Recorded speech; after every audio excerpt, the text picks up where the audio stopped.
Hello, good afternoon. Well, hopefully we'll get away with a dry race in Silverstone. Having said that, there are a few showers dotted around. One or two of these might drift across the track, but we're crossing our fingers we'll get away with sunny spells and a high of 19 or 66 in Fahrenheit. The action now with live coverage of the British Grand Prix, live from Silverstone. Murray Walker's feeling emotional, and Michael Schumacher is thinking of that key number, 51.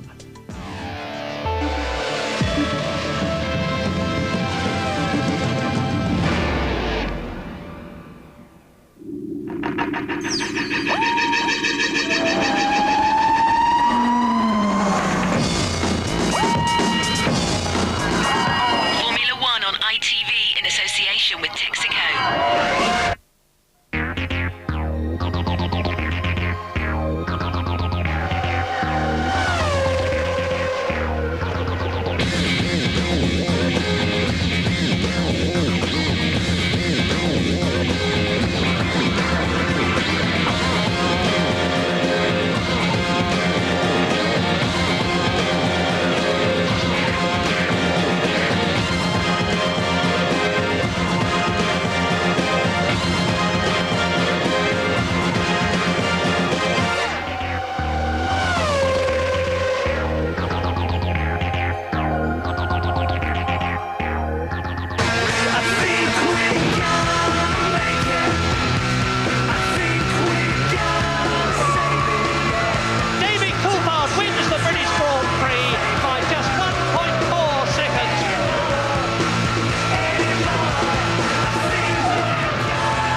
It's an emotional day for Murray. The Grand Prix is always the high spot of the British motor racing year. This is taking things a bit far, though.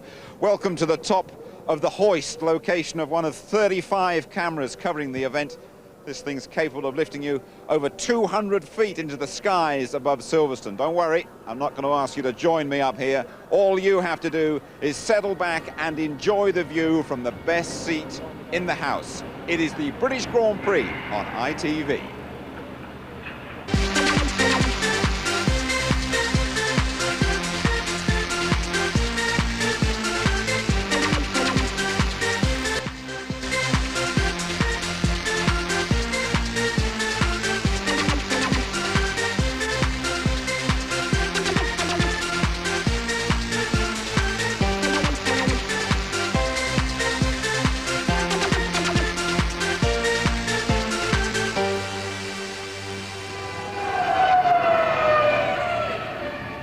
Crowds flocking into Silverstone on race day, just under an hour to go to the start of the British Grand Prix. It's a sellout, over 90,000 inside. Everybody wondering what the weather is going to do. You pays your money, you take your choice at the moment. There's a fair bit of blue around, some very dark, heavy stuff hanging over Silverstone at this moment.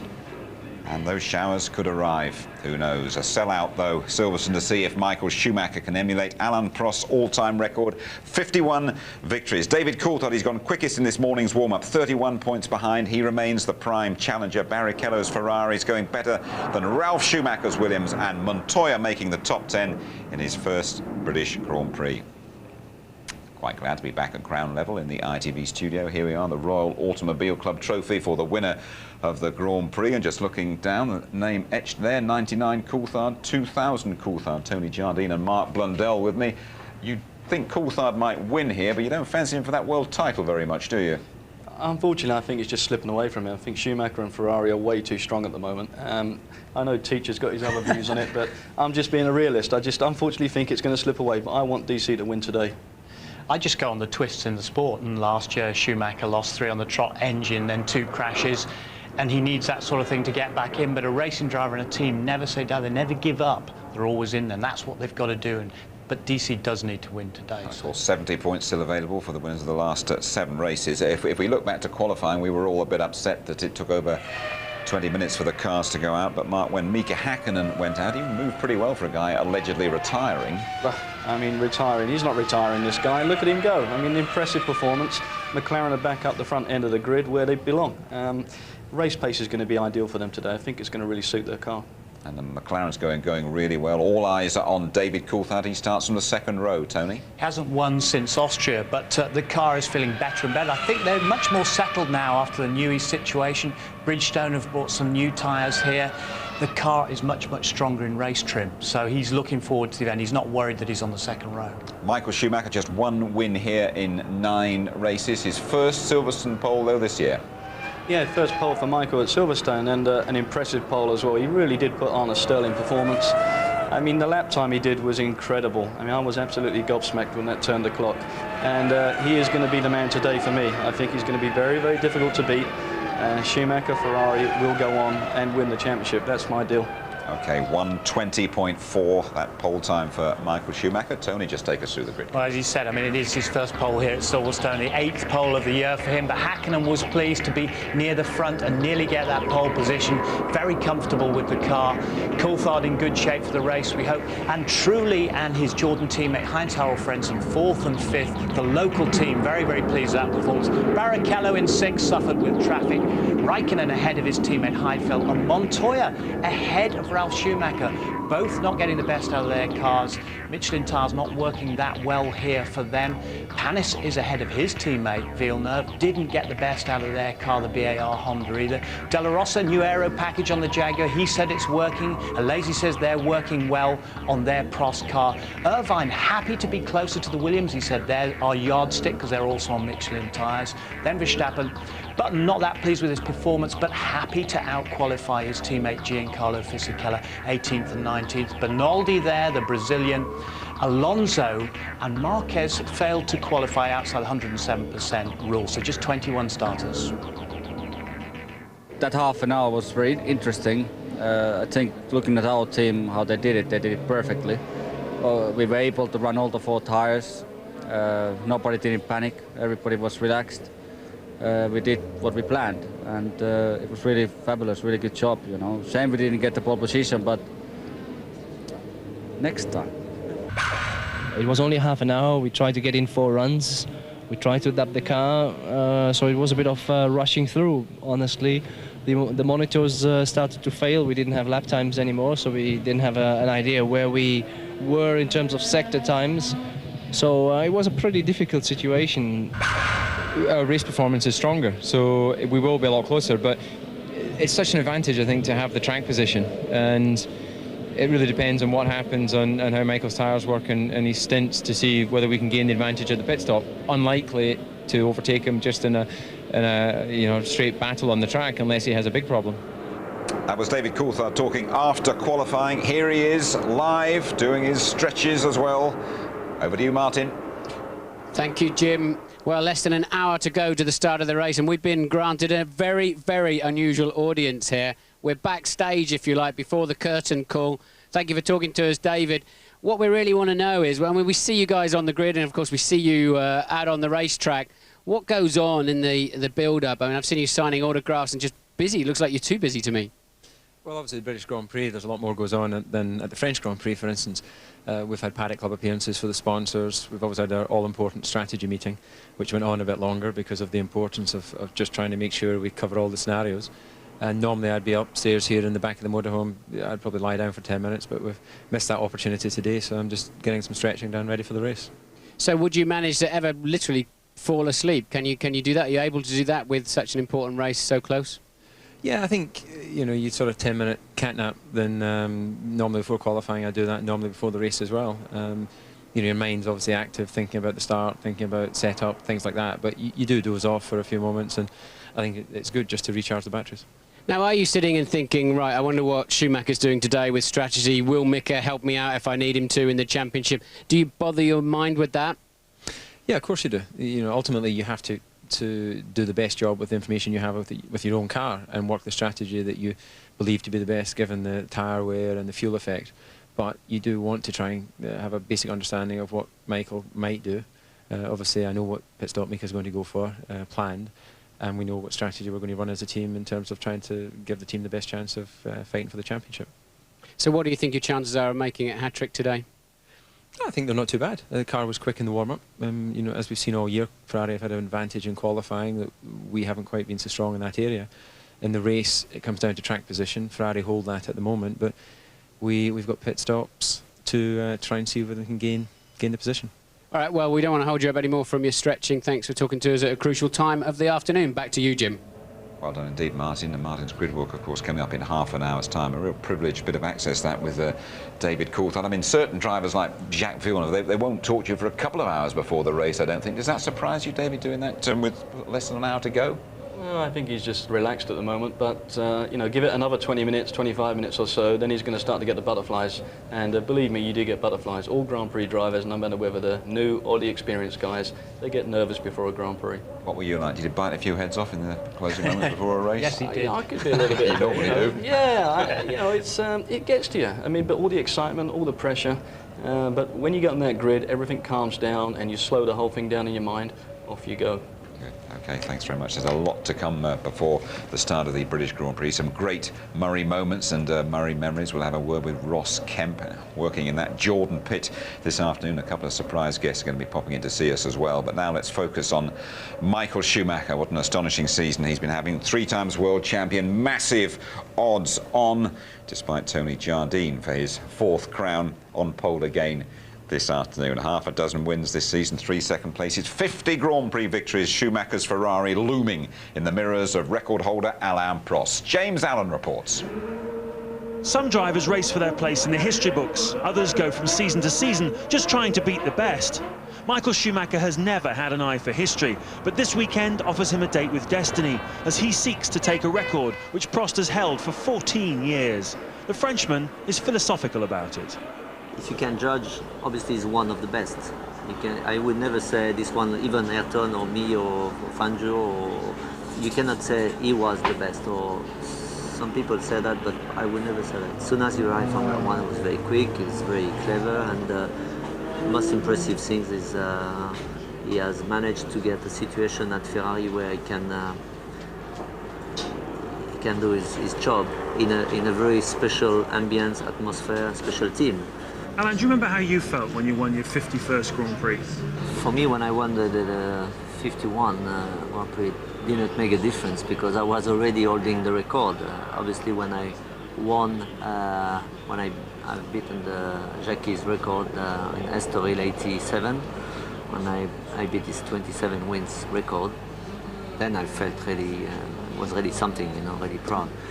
When you're holding the record and you're 48, 49, 50, 51, it doesn't make a difference except that you're winning another race. You've obviously watched Michael Schumacher getting closer and closer to the record over the last few years. How do you feel about that? Very honestly, when I retired, this kind of record, I thought it would be beaten by Ayrton very quickly, about maybe 2 or 3 years later. Maybe 1 year, you never know, but he had 41 wins, so the fact that Michael is getting very close to beat him is, I was almost already prepared. I mean, I stopped 8, 9 years ago, I even don't remember. So it's a long time already. I hold the record for about 13, 14 years, I don't know, which is already good. The way I feel, I don't know, because it doesn't change my life very much, except I am a little bit more busy on the rest weekend, and because everybody asks the question. I can see that as a package again. I am part of the history of Formula 1, being first, second, third. When you retire, it's not as important, but it would have been good to keep this record forever. The most important is to be still there, to look at this kind of record being beaten. Yes. Especially when you have raced for 20 years in motor racing. Yeah. He's still there, he's looking pretty good on it as well. Alain Prost's old McLaren team in good shape with Coulthard and Hakkinen second and third on the grid. The Red Arrows strutting their stuff above Silverstone with 3/4 of an hour to go to the start of the British Grand Prix.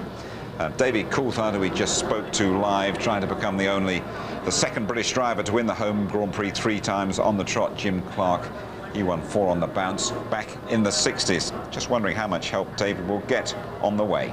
Louise Goodman reporting. With David Coulthard's future at McLaren looking ever more secure, the question now is, will Mika Häkkinen help the Scot in his championship battle against Michael Schumacher? There's no reason not to, according to David. He has 9 points from the beginning of the year, so he must be a little bit frustrated. But I don't believe he's demotivated. Clearly, championship for him is over, and that's not possible. So his motivation has got to be to try and win Grand Prix and hopefully help me if I have a situation where I could benefit from a win. It's a situation where we work on a team and we look at the situation what it is, and we make a decision together what is ideal at the time. Obviously, I never won a British Grand Prix in my career. I won a World Championship twice, won a lot of races, but I never won this one. So I would like to win it, but obviously there is at the moment situation where I'm racing to win, flat out. That's the target. So I'm gonna go flat out. Whether flat out means letting David through will soon be known, but both will have to get a good start. Coulthard will certainly be the crowd favourite. They're even mentioning his name on Coronation Street these days. Jack, what happened? He didn't look. He just stepped out in front of me. I did, Luke. You driving around like David claimed Coulthard. But despite the accolades, David sometimes feels less than adored. You know what's funny about the British people in comparison to other nationalities? At Goodwood at the weekend, there was a couple of guys, Brits shouting, "Go on, DC, go and kick arse this weekend." And there was a couple of other English guys shouting, "Go on, DC, go and get your arse kicked again this weekend." So, you know, we seem very sort of divided in our loyalties. You know, maybe they're Ferrari drivers or something, but the British side of it doesn't seem to be as, you know, we don't seem such a nationalistic country as I thought. You know, I don't walk around thinking, God, I need the support of the people, and that's what's going to make me win races. You know, I don't need that sort of Mansell type support. You know, the fact is, any Grand Prix is important. There's 10 points available for any race. Yes, it's nice to race at home. Yes, it's nice to see the British flags out there. But if there were none, it isn't going to demotivate me. And if there's a sea of them, then it might make me feel pretty good. But when I'm in the car, I can't see them. What really motivates the man is the prospect of a championship victory, and a Silverstone hat-trick would certainly help his cause. Listening to the McLaren team boss Ron Dennis the other day, he said he's only issued team orders 3 times in the last 15 years. Would you expect him to make it 4? Well, I would expect key people to make strategic decisions, especially as BMW Williams are further back down, and they won't get in the way, we don't think. And therefore, Häkkinen should remember when Coulthard helped him in 97 and 98. He's only got 9 points, you know, and David's up there with 47, still 31 behind. It's now time for team orders. I hope Ron is going to talk down the airwaves and say, Mika, move over, son. OK, well, he's had a little mention on the street, David, but he seems a bit ambivalent about the support he might get from the home crowd. How important is that? I mean, you've driven here in front of a British home crowd. How much does it lift you? It is a big boost. I mean, just as I say, you come through these gates and it is an instant boost. But as DC says, once you're in the car, you don't see anybody, you don't feel it in that way. But you don't need to feel it. It's there continuously. And he will be thriving off it. But, you know, I feel for him a little bit. You've always got that party who are with you, and then you've got the other party who are not with you. You know, and they may be cheering for somebody else, they may be cheering for a different nationality guy, but 99.9% of the time, you're always behind your fellow guy. But you can't even see them, can you, from where you're sitting in the car? No, you can't see them, but you can feel it, Jim. It's there. You've only got to look around. The atmosphere, the flags waving, you know, and believe me, over the noise of that engine, you can still hear them roar. He still smells the sausages from the barbecues. Oh, he smells. OK, flags waving. Quite a few banners as well. Fantastic response we had for the best Murray Walker-themed banner competition. A little bit of fun we're having here at Silverstone, and goodness me, you have done really well with those banners. There's only one Murray Walker, so say all of us, and this one is the winner, the saddest retirement of any Grand Prix. The winner yesterday, John Clark from Salisbury in Wiltshire. Very well done with that one. We're going to have another winner here today. The RAF Falcons, they dropped in to wish Murray all the best yesterday. Murray's been coming here since the late 1940s, and he's compiled a snapshot of his own special memories.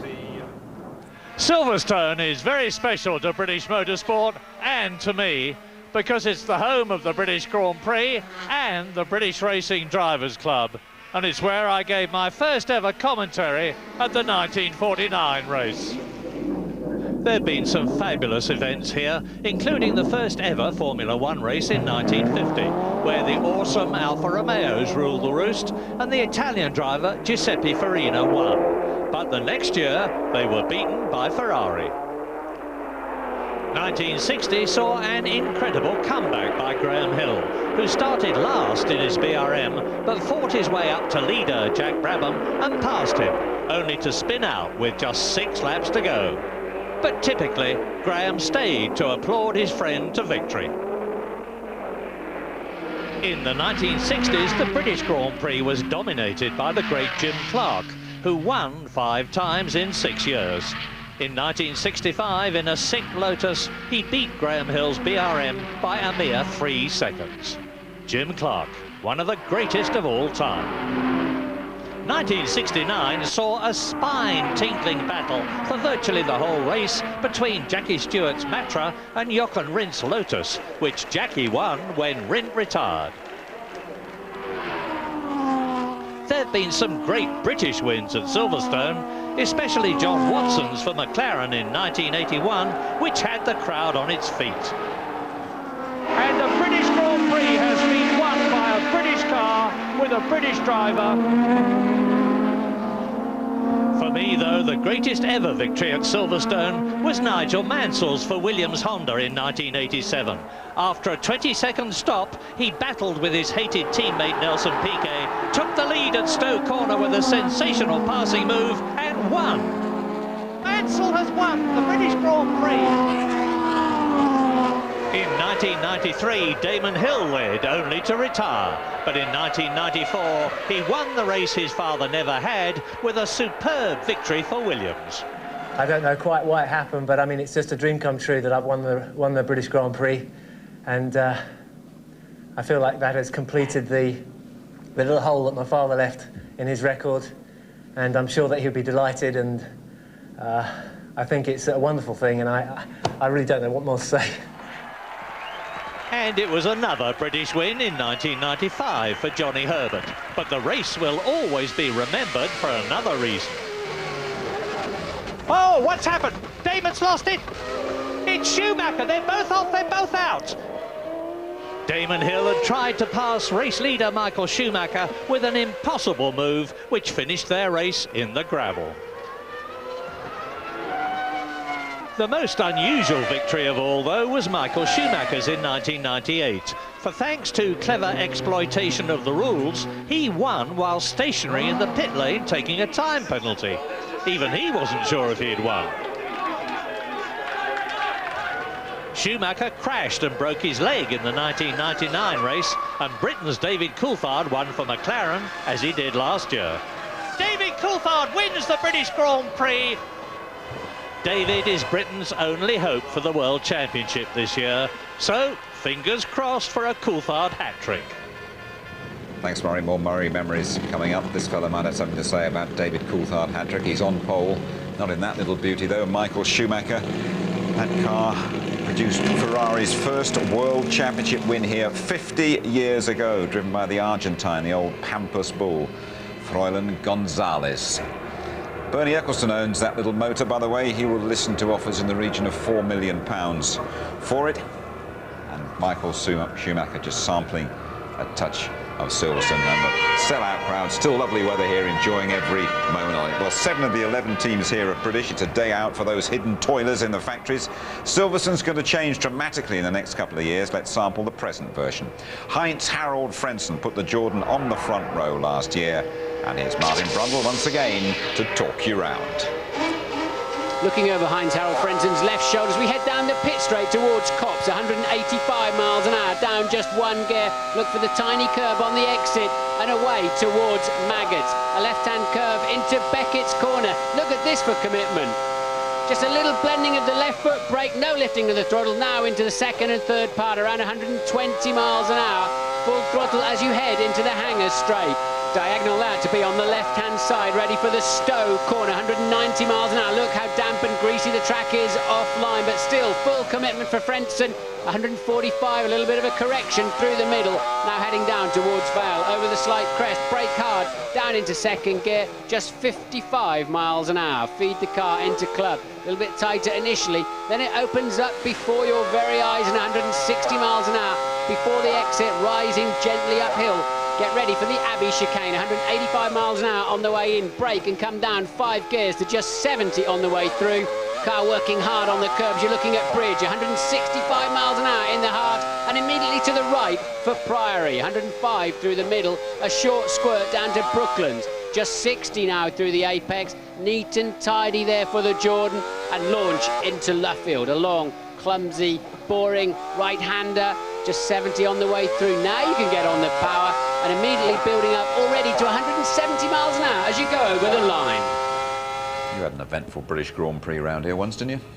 Yeah, 1995, when I was with McLaren, actually. That was my last Silverstone Grand Prix, but I crossed the line on 3 wheels. I got attacked by Rubens Barrichello behind, but finished 5th, so, you know, we had a good day.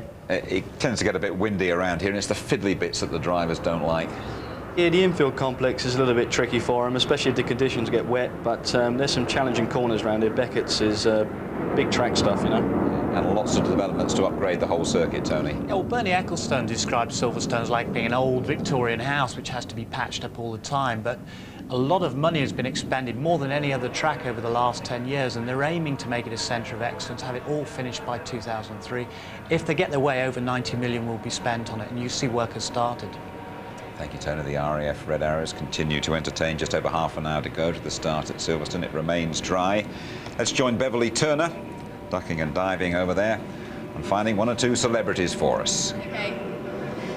Switch over, McDonald. We've got the red arrows overhead. There are camera crews everywhere, car engines revving. What do you make of all this? Fantastic atmosphere. Can't be better. And lovely weather too. And you look like you're the most important man here. You've got more passes on than anyone I've seen. I'm not the most important man, so I need them all. Who do you hope's going to win today? David Coulthard.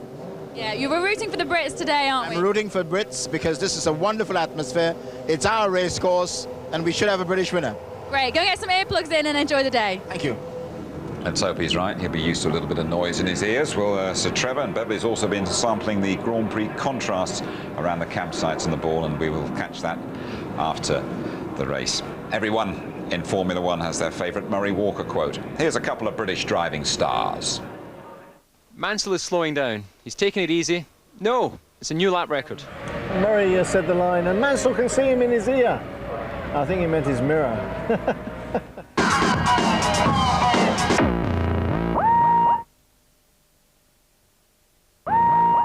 And this will be Williams' first win since last time a Williams won. I hear Ferrari are not going to develop the car anymore this year. How do you know that, Murray? Because I was there when I said it. Ross Brawn and Ferrari team coordinator Nigel Stepney joining the Murray impressionists. Well, let me introduce you now to a couple of young men. Very talented they are as well. They've got their own primetime Saturday night show, and they like their F1.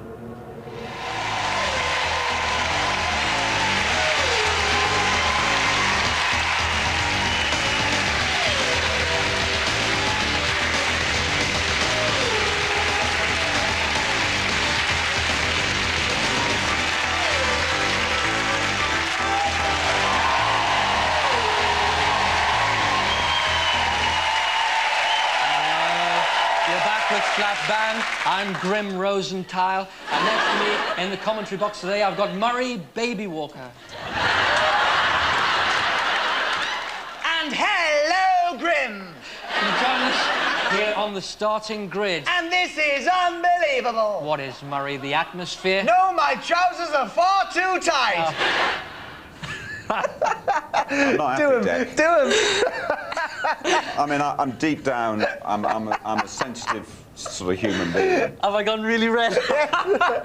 Oh dear. I mean, you've stretched it pretty far there. I mean, what I'm really, really upset about, genuinely, deeply upset, is that you got my hairstyle wrong. Well, I said this to them, but they wouldn't listen to me.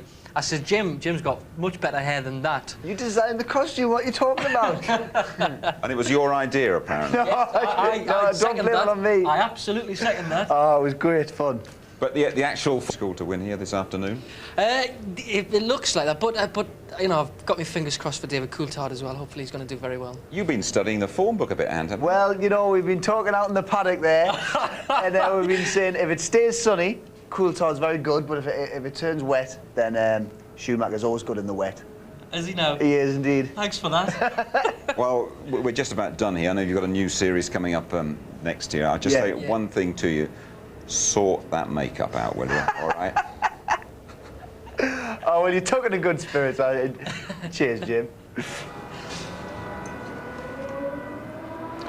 Grim Rosenthal, what a diabolical liberty that is. It's not preschool Macca, it's the real man. Michael, with 25 minutes to go, out on track. Back to Beverly Turner. She has moved from the newsroom to the acting world. Robson Green, great to see you. We're here in the mayhem of the pits. What do you make of all this? Well, it's great. I'm just looking forward to the race. I hope it's going to be really exciting. I do hope it rains, so it makes it exciting for us. And I hope Coulthard wins, because I think it'll keep the championship alive for everybody. Are you an F1 fan? Yeah, since I was about 4. Unfortunately, as a family, we couldn't afford much of a car. We had an Hillman Imp for 9 years. But yeah, it's big scale electrics to me, this. Fancy going one of these, do you? I also actually had a chance 2 years ago to go in the 2-seater McLaren, but I was working, and David Litterman, my boss, wouldn't let me off. Who's here today and watching from the sidelines. So have a great day, enjoy yourself, and get shouting for Coulthard. Thanks very much. See you.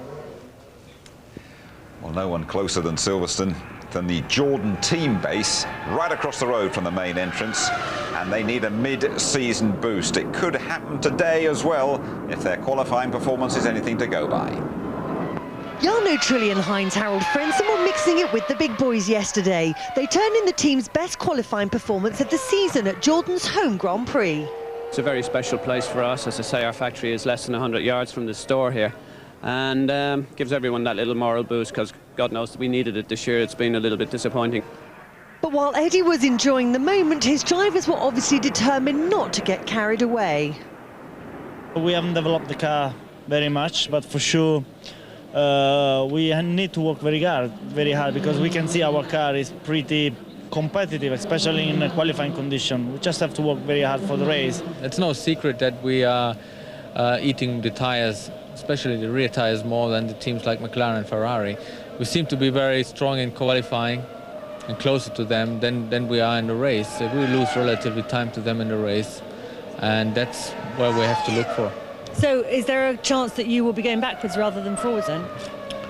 Well, I don't think a lot more backwards, but certainly it will be difficult to overtake a McLaren and a Ferrari in the race. And I think we have a great chance here to finish on in the points, or maybe as well on the podium, yeah. Talk more about Jordan in a moment. There is James Allen poised to deliver on race strategy. James. Well, Jim, some races it's clear as mud exactly what you want to do on race strategy, and I think it's going to be one of those this afternoon. It's a one stop or two stop, and a lot of it has to do with tyre wear. These things right here, let's take a look at them. This is the new Bridgestone tyre. McLaren and Ferrari are using it, and it's been wearing pretty well over the weekend, but one stop wears those tyres down quite quickly. You can see here the McLaren team getting ready. I think that Ferrari are going to go off on two stops today. The big risk of two stops is that if you re-emerge into traffic after one of your stops, you could be in big trouble. One stop is the other alternative. We might see the Jordans do that, possibly one of the two McLarens as well. Michael Schumacher at the front then on a two. Other front runners doing one stop. A real mixture this afternoon. Could be really thrilling, but what we might see is, for the first time, McLaren acting tactically, whereby Häkkinen helps Coulthard. Could be really exciting. Thank you, James. Sir Jackie Stewart, congratulations on that, by the way. He's here. Mika Häkkinen. He's never won round this place, and he starts on the front row.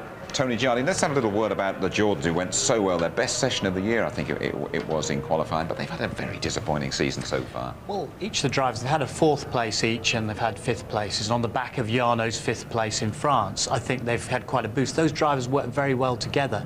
But one of the key things is there's a lot of momentum at the factory. There's a lot going on, especially investment. Eddie's been criticised in the past for not putting enough money into the team. He's building this whole new factory, great infrastructure. The team are now making headway. started here in a lock-up garage, didn't he? He did. I mean, I worked with him in Formula 3000 days, and Marky remembers in Formula 3 with him arguing and shouting and having team managers by the throat up against garage walls, and me asking him for checks and things. No, the guy was £3 million in debt. He's now something like £60 million to the good. I think he's eased into the black, it's fair to say. Let's talk about David Coulthard. He's gone quickest in warm-up this morning. I mean, how relevant is that warm-up session, half hour on race day? It is relevant. I mean, this is a situation where you go out on full tanks, you go with tyres that you've run, you check them out, make sure they're in balance.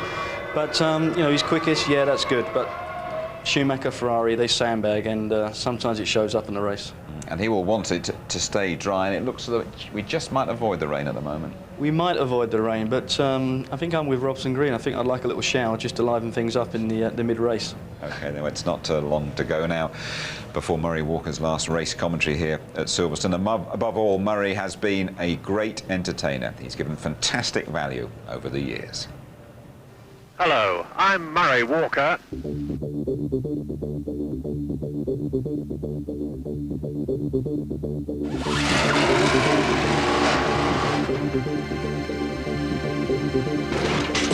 I don't believe it.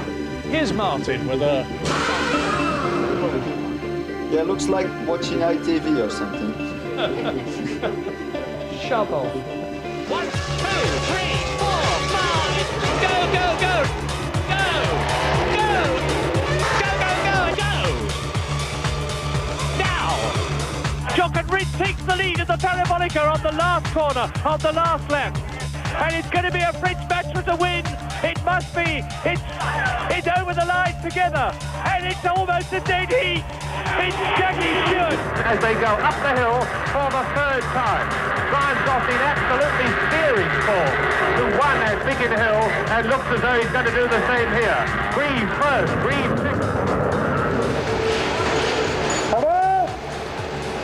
Here in the middle of France for round 8 of the World Championship. We're at Magny-Cours in the middle of France, you know, just in the centre there. Nigel, nice to see you. And look at that! Out that, and colossally, that's Mansell. Mansell finishes, and he's world champion. Damon Hill, world champion. What about that? It's just so fantastic. I can't tell you, Murray. I was driving along and I could hear you in my head. And Damon Hill exits the chicane and wins the Japanese Grand Prix. And I've got to stop because I've got a lump in my throat. OK, Martin, but do you want the job or not? Because, you know, we can't go on like this forever. It's a pretty serious matter. Wow, that's one of the Jordans. And miracle of miracles. Oh, that's Hakkinen spinning. Hakkinen, the race leader. He's out of the race. He's out of the race. After the misery of Belgium is consumed with rage. And the Tifosi are consumed with delight. But a brilliant race for Michael Schumacher to win the 2000 Japanese Grand Prix and the World Championship for the third time. And look, he knows it. Oh, God! Michael Schumacher hits David Coulthard and is out of the Belgian Grand Prix.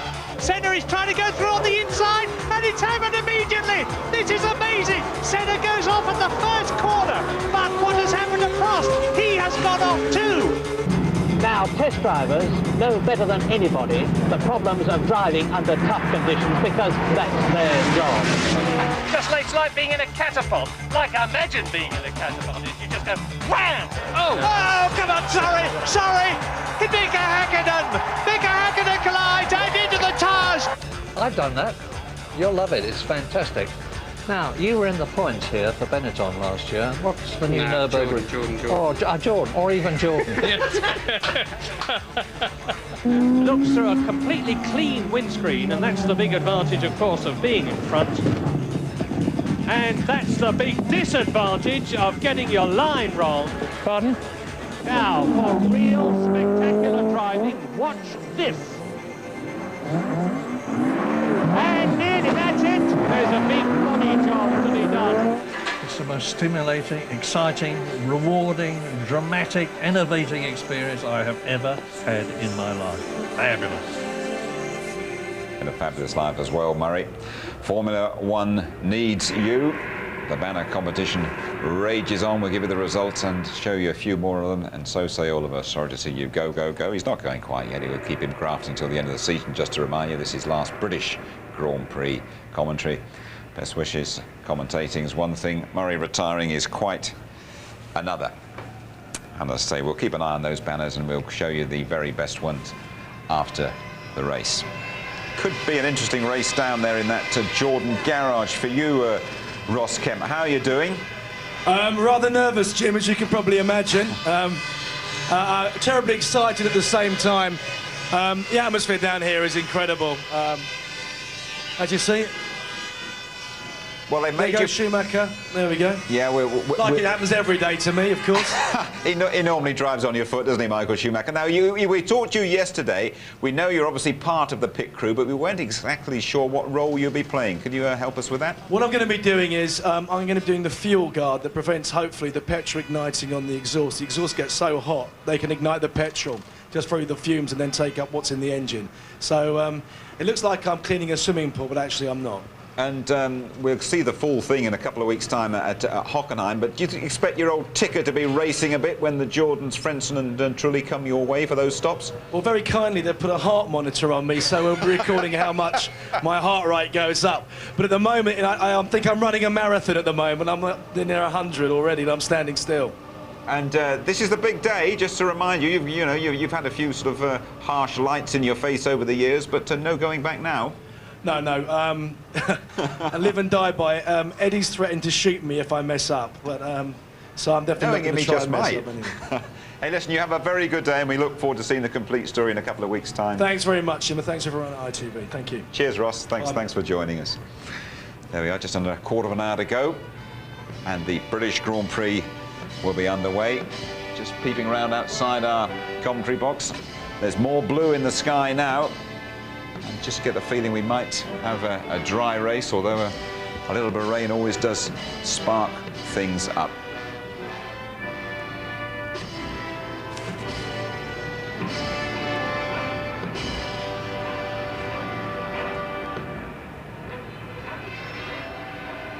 We've heard from Ross on the grid. Let's hear from Martin Brundle. Hello, everybody. Welcome to the grid at Silverstone. Right, what do you want to know? Let's find out if we can understand why the Jordans are going so well today. Eddie Jordan being congratulated already by the wife of Ron Dennis, the boss of McLaren. But, yeah, it was indeed Eddie. And this is all terribly nice, isn't it? We just happen to be live to a few million people at the moment. There's no chance of a quick chat, is there? Yeah, OK. Can we just butt in, Lisa? Do you mind? Ed, we're sort of quite interested to know, other than you organising a few trips, why are your cars so fast this weekend? Because, Martin, maybe you're not driving them anymore, I suppose. Thank you, mate. Thank you very much. Yeah, you've been saving that for a long time. No, I think really we had the potential has been there, but Eggball and his aerodynamic people have been doing some little bits and pieces, and we saw a bit of an upward trend in France. It's carried on to here. We had a good test. We had a good test in the wet here on Friday, and then, of course, yesterday in the qualifying it was quite good. Fingers crossed. Let's hope we have both cars finished. That'll be what I want. All right, Trulli was quick this morning. Can he cut the mustard today? Honestly, I think he can. And we were surprised, I have to tell you. And we won't talk about fuel because it'll be very obvious, very evident at an early part of the race as to what we were doing. So fingers crossed, I think Jarno was right on the case. All right, mate, and don't forget, I have always got the last word on you, so I'll get you back for that. See you later. Let's head off. John Todt. John, your chances today with Ferrari? Well, it will be tough, as usual, but we will try hard. So the McLarens look very fast in the warm-up this morning. Well, they're always very fast, not only this morning, so we will try to be faster. I don't think your man will be too intimidated with two McLarens just around him, though. Well, he is used to, but, I mean, we are not, I would not say in a comfortable position, but at least we have some advantage in the championship, so we don't need to win at any cost. OK, that's an interesting one. Don't need to win at any cost. So does that mean Michael is going to be calm today? makes you wonder who all these people are on the grid, isn't it? I've often said that. And let's do a Marty's random person, because I don't know if this guy speaks English. Do you speak English?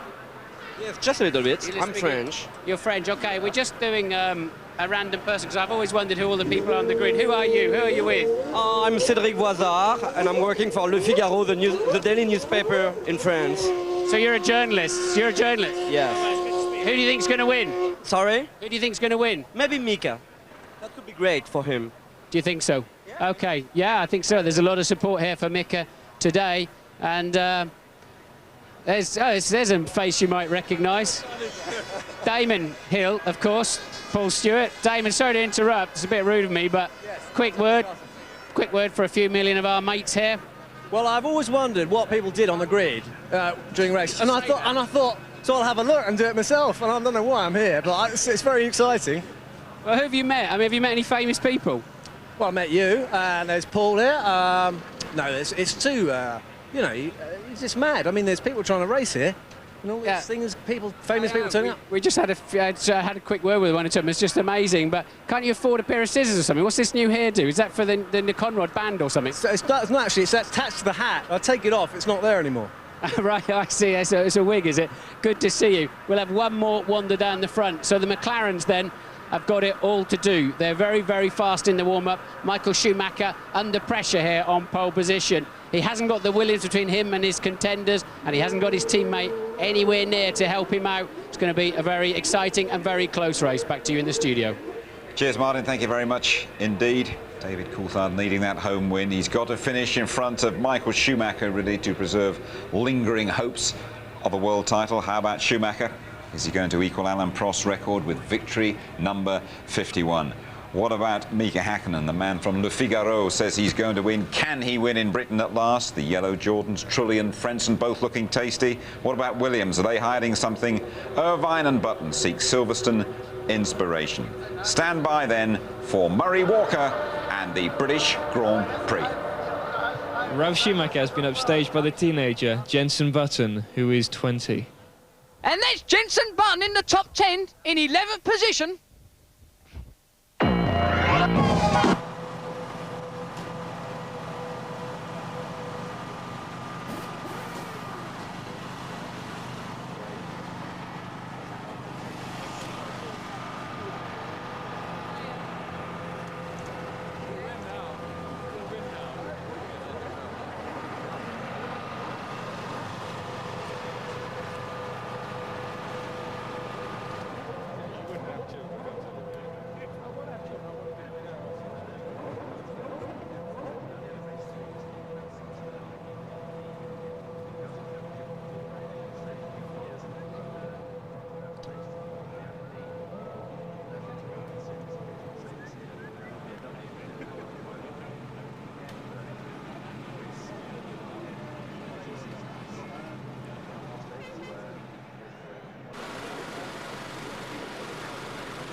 ganze Woche. Ja. Viel haben die Autos nicht abgedeckt, gell? Ja, aber 3 sind wir jetzt schon, BAR auch. Ah, prima. Ja.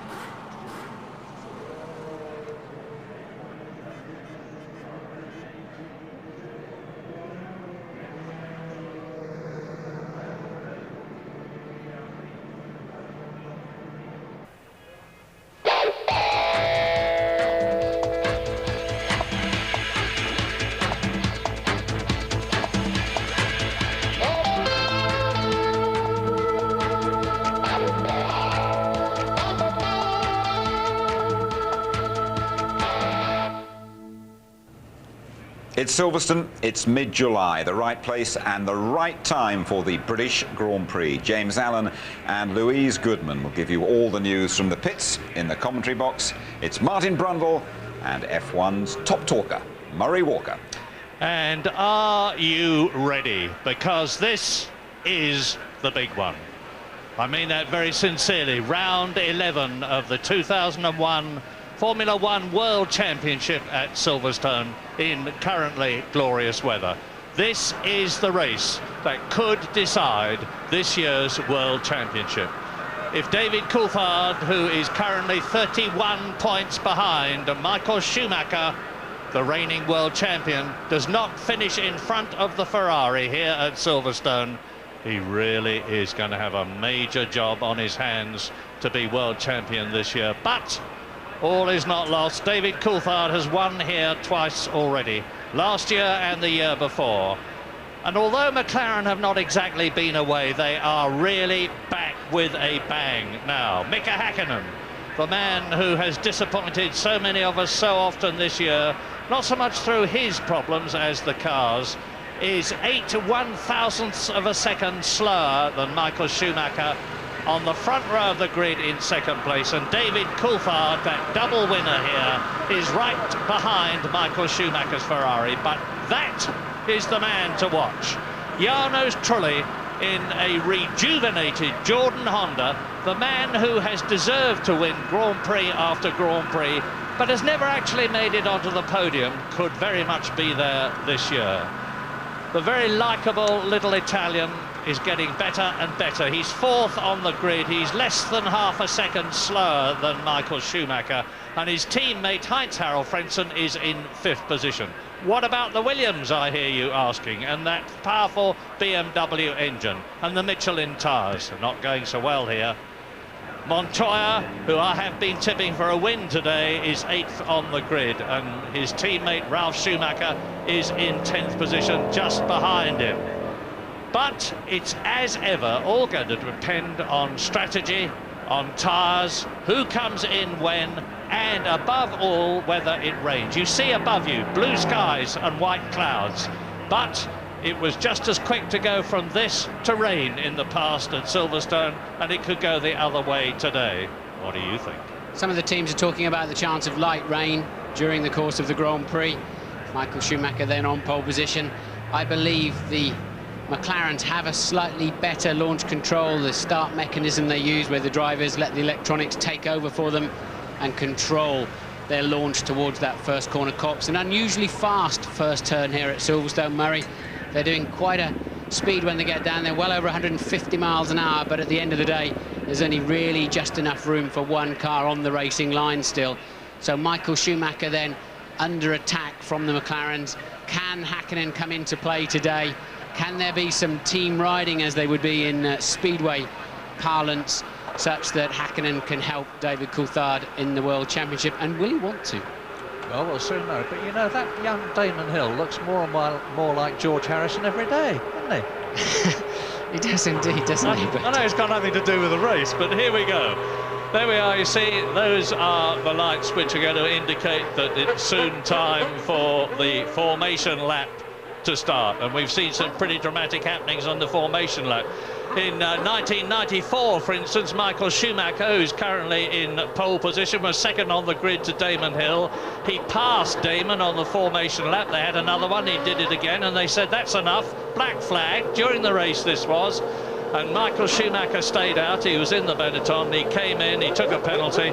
A very, very exciting situation. Coulthard deciding today to speak to absolutely nobody on the grid. He's not, as we saw when we were cut live to him, he's not really had that much of a chance to have a full preparation leading into this, a crucial Grand Prix for his championship chances and the future. So Coulthard then really needing to focus deeply. He could well do without two cars in front of him this afternoon, but boy, does his car look good this morning, Murray, in the warm-up. Super. Track temperature 28 degrees. The formation lap starts. Martin, you've taken us round already, but do it again. It's a fantastic experience. A nice high shot then for us to appreciate the high-speed nature of this Silverstone circuit, and that is Beckett's corner. Looks very smooth and easy, doesn't it, from this range?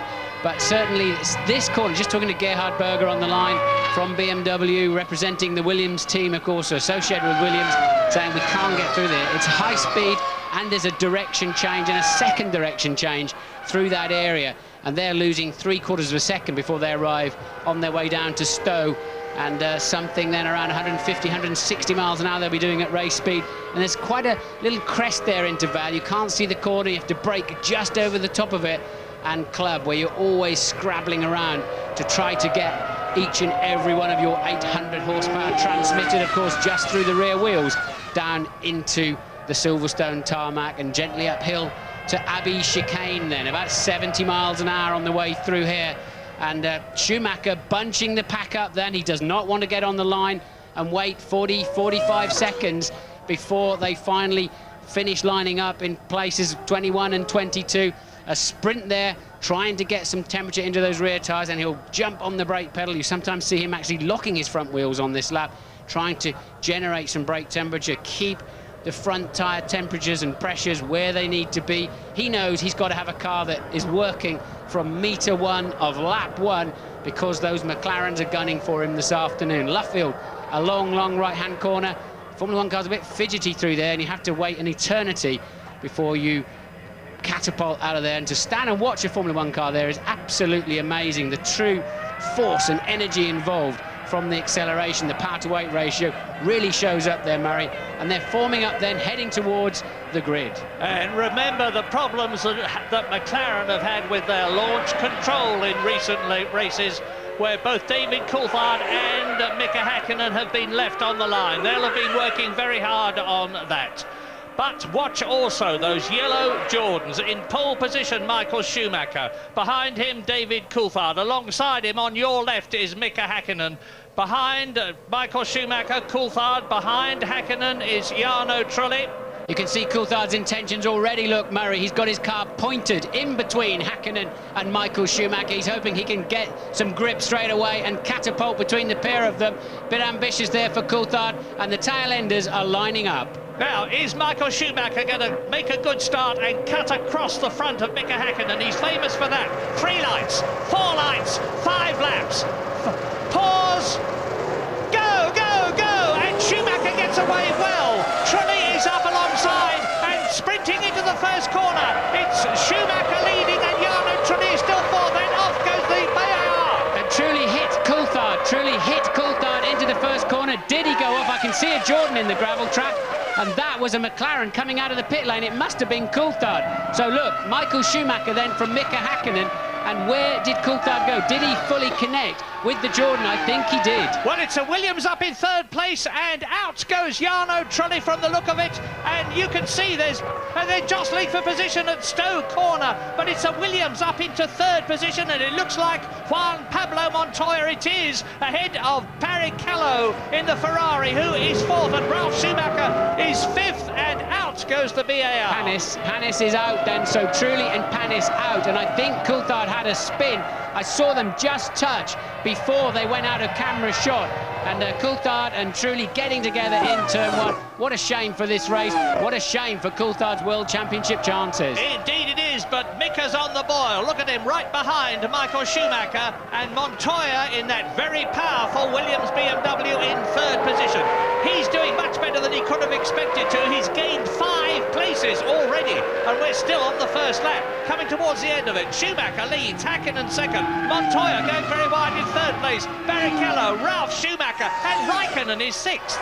And Coulthard, we believe, is coming in the pits this time around, so the contact must have been pretty heavy. Maybe he's got some suspension damage, and he goes past me now. Coulthard not pitting, but he is last but 1. Coulthard goes over the line in 18th because we've lost cars already in this Grand Prix. So David Coulthard then still on track, clearly 4 wheels all pointing in the right direction. David Coulthard has got to pray now that something happens to take Michael Schumacher out of the race if his World Championship chances have not been destroyed already. Mika Häkkinen sitting in the wheel tracks of the Scarlet Ferrari. Now, what is the gap between Montoya and Häkkinen? The answer is 2.1 seconds at the end of the first lap.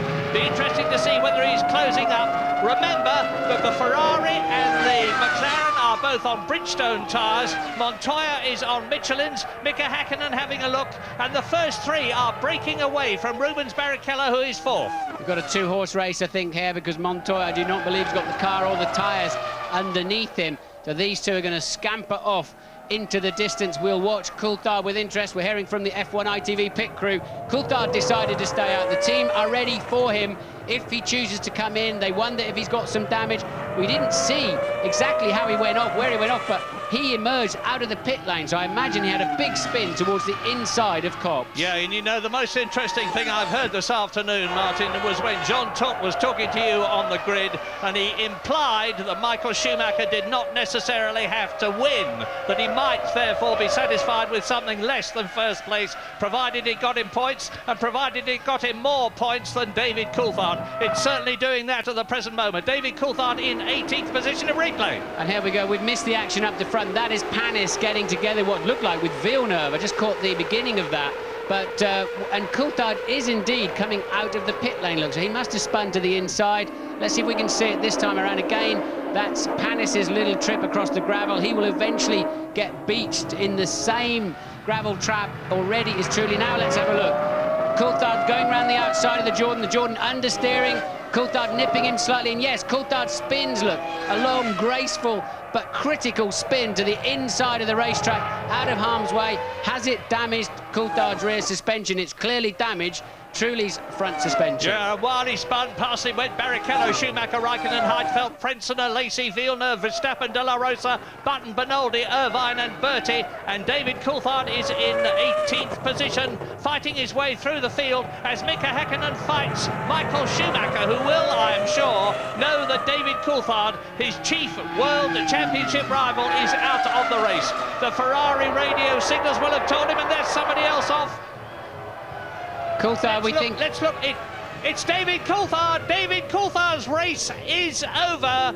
David Coulthard retires from the British Grand Prix on lap 4, and sadly I have to say it looks as though his World Championship chances have gone with it. Not impossible, but even more difficult. That's going to be a right rear suspension failure then on Coulthard's car without doubt.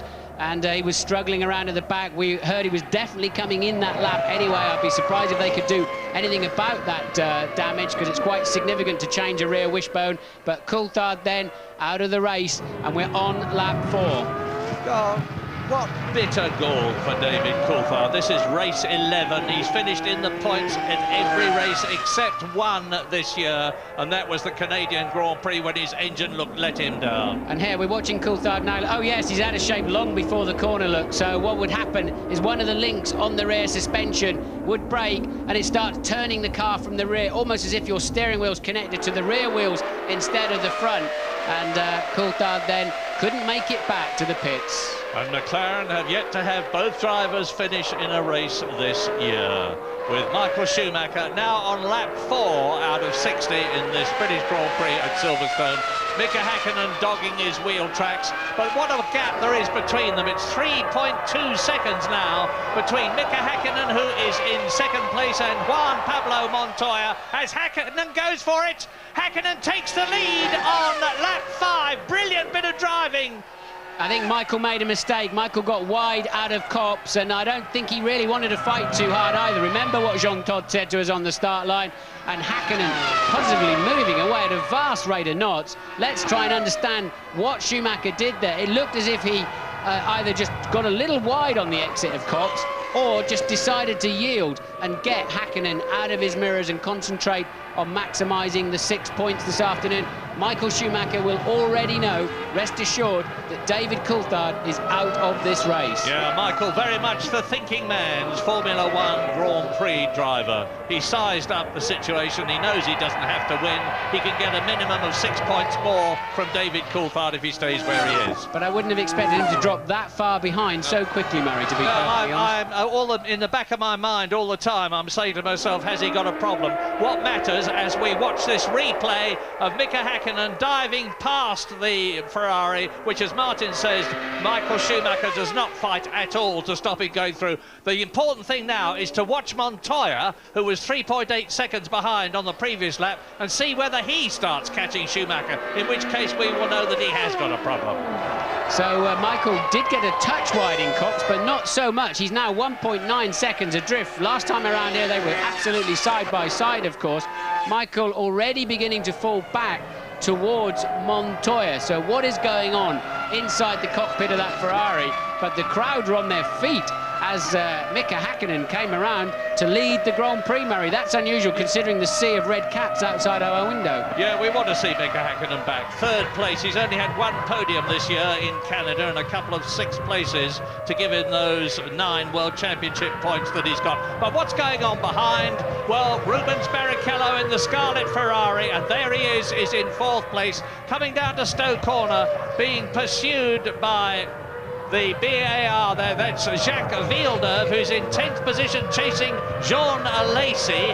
And behind Villeneuve in the BAR, it's Pedro de la Rosa in the Jaguar, ahead of his teammate Eddie Irvine, who is in 15th place. We're on lap 6 out of 60, 1/10 distance. Olivier Panis and Jarno Trulli both out of the race, as is sadly David Coulthard. So here is Alesi, Villeneuve turning into the left-hander at Abbey, now right, up towards Bridge, the most spectacular corner on the course. They take that at 160 miles an hour into the comparatively slow complex at Priory and Brooklands, 55 miles on the apex there.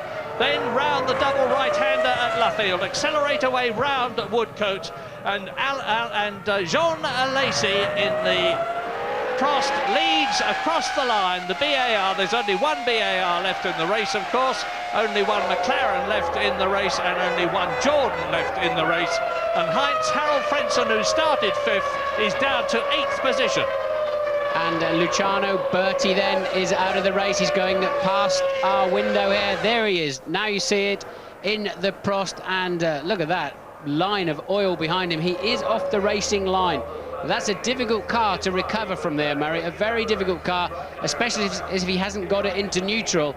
There is a couple of gates along the pit wall, and they can get that car through. They'll have to operate under waved yellows. Jarno Trulli then, his race lasted just 1 corner. He is back in the pits already, and last time around Häkkinen's lead was already up to 3.6 seconds, and on this particular lap he's another 1.5 seconds already faster than second place man Michael Schumacher. You're watching Fisichella, who's running 18th and last at the moment, and that is why he's running 18th and last. He's just recovering from the gravel trap. That's a replay from Cox. And Jenson Button is in an excellent for the Benetton this year, 13th place. Replay of Fisichella going off. Jenson Button is actually doing well in this race. He's tucked up behind Pedro de la Rosa's Jaguar. He's ahead of Bernaldi's Arrows. He's in 13th place, and he's ahead of Eddie Irvine in the Jaguar.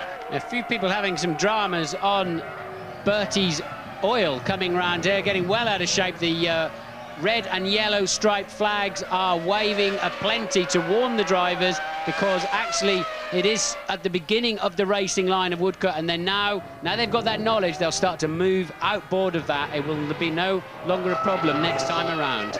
Well, I've said watch Montoya. Montoya is definitely there's the red and yellow oil flag telling the drivers to watch out, because there is oil from Bertie's engine, and Montoya has closed the gap between himself and Michael Schumacher, who's in second position, to under 3 seconds, some 2.7 seconds, and what's important is that he is gaining. I suspect that Schumacher has got some sort of a problem, as Luciano Berti walks in at the end of the race. 4 retirements now, Panis, Trulli, Coulthard and Berti, as we look down at the sole McLaren of Mika Häkkinen. Remember, Mika has had appalling luck this year in Spain. He was coming home in the last lap to win the race when his clutch exploded, and out he went. I think Michael's got a problem, Murray. He's now lapping 2 and a bit seconds a lap slower than Mika Häkkinen. I don't think he'd be wanting to let himself anywhere near Montoya. He knows full well Montoya will have a stab at him at the first opportunity with a big overtaking move. So Michael then way off the pace of this morning's warm-up, some 3 seconds per lap. However much fuel he's got on board, he should not be going that slowly. No, and he's less than 2 seconds behind Montoya. Louise Goodman. I'm standing here with a very disappointed David Coulthard. David, rear suspension it looked like to us, was that right? Yeah, no, I obviously got damaged with the contact with Jarno in the first corner. I was on the radio explaining that I had a big problem, and the team said, let's look at the data. And so, but I knew it was only a matter of time really, and then obviously let go coming through bridge and caught me out going into the Priory corner. Tell us about that first corner incident. What exactly happened? Well, I'm sure it's a classic case of two drivers, two different opinions, but Jarno made a better start. He was on my inside, but the nature of Copse is a very open corner, and I felt that given that I was ahead, I could still maintain my position on the exit and be in the right line for Beckett's. And when I tried to turn for the corner, he's maintained the position and hit my rear corner as I've turned in. So I'm sure he'll see it a different way. He'll say that I probably turned in on him, but he's not in the championship battle. You know, I know he's got to work hard for his position, but you've got to give up at some point because 2 into 1 doesn't go. I had the lead, so I believe he should have been the one who backed off. Where do we stand with the championship now? I mean, that was your worst-case scenario, wasn't it? Yeah, no, but Mika's leading, which is good. Michael, you never know, could have reliability problems, and we could be all square again after this race. Bad luck. Yes, that's true, but what a battle we're looking at now. Rubens Barrichello in the Ferrari in 4th position has got Ralf Schumacher's Williams tucked up behind him. He's followed by Raikkonen, he's followed by Heidfeld, he's followed by Heinz-Harald Frentzen. So there is the Ferrari, and for whatever reason, Rubens Barrichello in the Ferrari is disappointing again. He's not had a great weekend, has he? But Sir Frank Williams are going to be very excited about how his cars are going. It'll be a pleasant surprise from him, and here's the start. So look, truly getting away very well. Barrichello used to having a bad start. Now what happens into the first corner?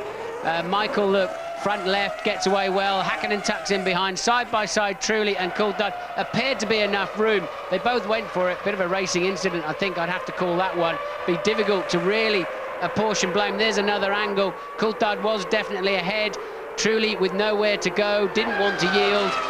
You can't blame him really. So I think David could have left him a bit more space. Jarno could have been a little bit more careful. Difficult to really say any more than 50-50. Trouble is, if you give way, you're a wimp, and if you don't give way, you're too hard. Yeah, but you've got to make sure you keep your wheels intact, and there is the lead gap you're seeing for yourself in real terms. And Mika Hakkinen 11.6 seconds ahead last time over the start-finish line. So Michael Schumacher on an absolute Sunday afternoon cruise here for whatever reason. Would love to know why. Mika Hakkinen 18 times a winner, and Michael Schumacher 50 times a winner. Looking good for his 51st Grand Prix win already, and that would make him equal with Alain Prost. And if he goes to Germany and does the same there, in 2 weeks' time in front of his adoring countrymen, he will undoubtedly be the world champion of 2001. Ross Brawn watching as ever. That is Ralf Schumacher, who's in 5th position with Kimi Raikkonen in the Sauber behind him. And then behind Kimi Raikkonen, that is Nick Heidfeld, and Heinz-Harald Frentzen in the yellow Jordan has slipped from 5th to 8th. 4 Ferrari engine cars in the top 7 then, Murray, with the 2 Saubers, of course, using last year's Ferrari engine. Not too shabby, is it? Of course, it won the World Championship for Michael Schumacher, and it's certainly doing a great job in the back of that Sauber this year. Yeah, Constructors champions in 2000, in 1999, Constructors champions in 2000. Ferrari are now working, they've said this themselves, they're working to dominate Formula One with Michael Schumacher, probably not with Rubens Barrichello, who we expect probably to be replaced.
of 60 at Silverstone, and already it looks safe to say that the incredible Michael Schumacher, very much the dominant driver of his time, is strolling away to another Grand Prix victory unless something happens in the fuel stop, unless something happens to the car. He's 17 seconds behind Mika Häkkinen. Yeah, he's strolling away, but not from anybody, Murray. Montoya is keeping within a second of him. Häkkinen is 17 seconds out front, and Louise Goodman is in the pits with Jarno Trulli. I am indeed, Martin. Jarno, we've heard David's side of the story. What's yours? Well, I had a very good start, and by the first corner I was next to David. I don't know if probably he hasn't seen me or he didn't want to give up, so he just took the outside line, closed the door, and at that stage I didn't have any more space to avoid the accident. It's a shame because, you know, the team this weekend has done a great job. We had a very good car, and our expectations were very high for the race. Martin described it as a racing incident. Would you see it that way? Yes, because probably we didn't understand each other. I was on inside line, and normally if I'm inside next to someone, I don't give up. And probably David was fighting for the championship and really wanted to keep his position. And he closed the door a bit too much. And so in this case, you know, we didn't find our way. Thanks, Jarno. And here we go. Germany's Michael Schumacher, second place, ahead of Colombia's Juan Pablo Montoya in the Williams BMW, and it is getting very frisky indeed in this battle for second place. Montoya has closed up to less than a second behind Michael Schumacher, but what is going on in Michael's head? What is going on with the Ferrari? Because I'm quite sure that this is not a situation that he wants. I don't think Michael's happy on this first set of tyres, Murray, something like that. He hasn't had any contact with anybody. He almost yielded to Mika Häkkinen easily. He didn't really fight him at all. He didn't make a big mistake.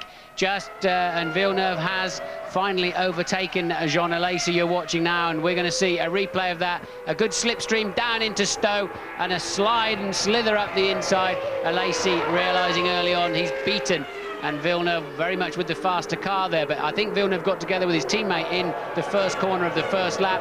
Alesi springing up from what was 14th on the grid to what is now P11 behind Villeneuve in 10th place. But Michael Schumacher, I do not believe, is happy with his Ferrari. Be interesting to see after his first pit stop where he's at. If they're just playing a cruisy game and they're totally confident to let this happen because Coulthard is out of the World Championship, Häkkinen is no threat. He just has 9 World Championship points at this time. But Michael is playing it very cool if he's prepared to allow Montoya to be that close. James Allen is in the pits. Yeah, down at Ferrari, actually, naturally coming down to see if there's any kind of problem here. They say Michael's car is absolutely fine. There's nothing wrong with it. I think for once, guys, what we're seeing here is Ferrari actually being conservative with the race strategy. I think he's carrying more fuel than Mika Häkkinen. I had a whisper before the start of the race that Ferrari believed that one of the McLarens would be running quite light, and that's clearly what Mika Häkkinen's doing. Having said that, the pace is not all that hot, Martin. After the warm-up this morning, we expected to see them going a lot faster than this. So it's a cat-and-mouse game. It's one that will evolve over the next 20 or so laps. But I think Ferrari just playing it conservative. They came here hoping to win, but it wasn't necessary for them. It was absolutely necessary for McLaren. Yes, because Häkkinen on lap 16 is already over 20 seconds ahead. Anytime soon, 2 more laps, James, and he will have a complete pit stop in his pocket over the rest of the field. So Michael Schumacher working quite hard in the... It doesn't look sorted at all. I have to say, I do not believe the car is where he wants it to be. Yeah, it's not Dave McLaren all that good, actually, with Coulthard out of the race, because at the present moment, Ferrari are on 9 Constructors' World Championship points, with Schumacher in second place and Barrichello in fourth place. Mika Häkkinen for McLaren is on 10, of course, which means to say that McLaren have carved the gap from 52 points between themselves and Ferrari to 51 if things stay as they are.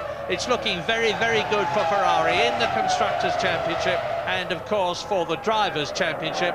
On lap 16, we're into the second quarter of the British Grand Prix now. 60-lap race, Häkkinen, Schumacher, Montoya, and the gap between Häkkinen and Montoya is 22 seconds, and the gap between Schumacher and Montoya is virtually nothing. So this is the main fight of the race you're watching right now. Ralf Schumacher 5th, Kimi Räikkönen 6th, Nick Heidfeld in the Sister Sauber 7th, and Frentzen then in 8th. He must have had a bad start too in there somewhere, so that's the main scrap, other than, of course, Michael Schumacher just about keeping Montoya at bay. Jenson Button is down in 13th place, running along, having a scrap with De La Rosa in the Jaguar. How are the teams doing? Ferrari very well, thank you, because they are 2nd and 4th. How are McLaren doing? Well, leading is fine. Having the other car out is not good. How are Williams doing? All right, they're in 3rd and 5th positions. And then how are Sauber doing? 6th and 7th, excellent, thank you. Jordan have only got Frentzen in the race, he is 8th. Arrows have got Verstappen in 9th place and Bernoldi down in 14th position. And BAR, just to go through the top 10, Jacques Villeneuve is in 10th position and his teammate Olivier Panis is out as Montoya pushes Michael Schumacher on lap 18. Now, will Schumacher let Montoya go so easily? Yes, I think he has, and he will. So Michael Schumacher then just letting them cruise past him this afternoon. I don't think he'd want to take any risk with this man Montoya. Montoya's shown quite clearly that he will have a go at the first opportunity. Ross Brawn looking super cool, but I don't believe they'd yield those points for the sake of it, Murray. Yeah, we're standing right behind the main grandstand and they've just risen to a man and cheered Montoya past. Well done, they're saying, and rightly so. I don't think that they think that Michael Schumacher is taking it as comparatively easily as we here in the commentary box think he is. But maybe he's got a problem. Now let's start watching Rubens Barrichello, who is in 4th position, and see how his lap times compare with those of Michael Schumacher. Michael Schumacher's last lap was 1:26.12. Rubens Barrichello's 1:26.3, 1/10 of a second in it between the two Ferraris, with Michael Schumacher marginally fastest, now down in 3rd position. And Montoya is now really starting to go for it. His previous lap, 1:25.8, but that was 1.5 seconds slower than Häkkinen. I didn't mention Eddie Irvine when I went through the Brits earlier on because I couldn't see him where I expected him to be. He's down in 15th place, is Eddie Irvine. So Mika Häkkinen then 25 seconds ahead of Montoya.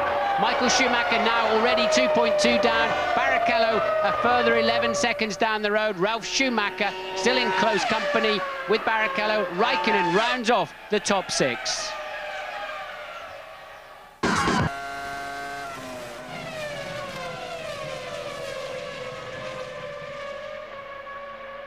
His retirement, the unofficial reports from the team are that there was contact between him and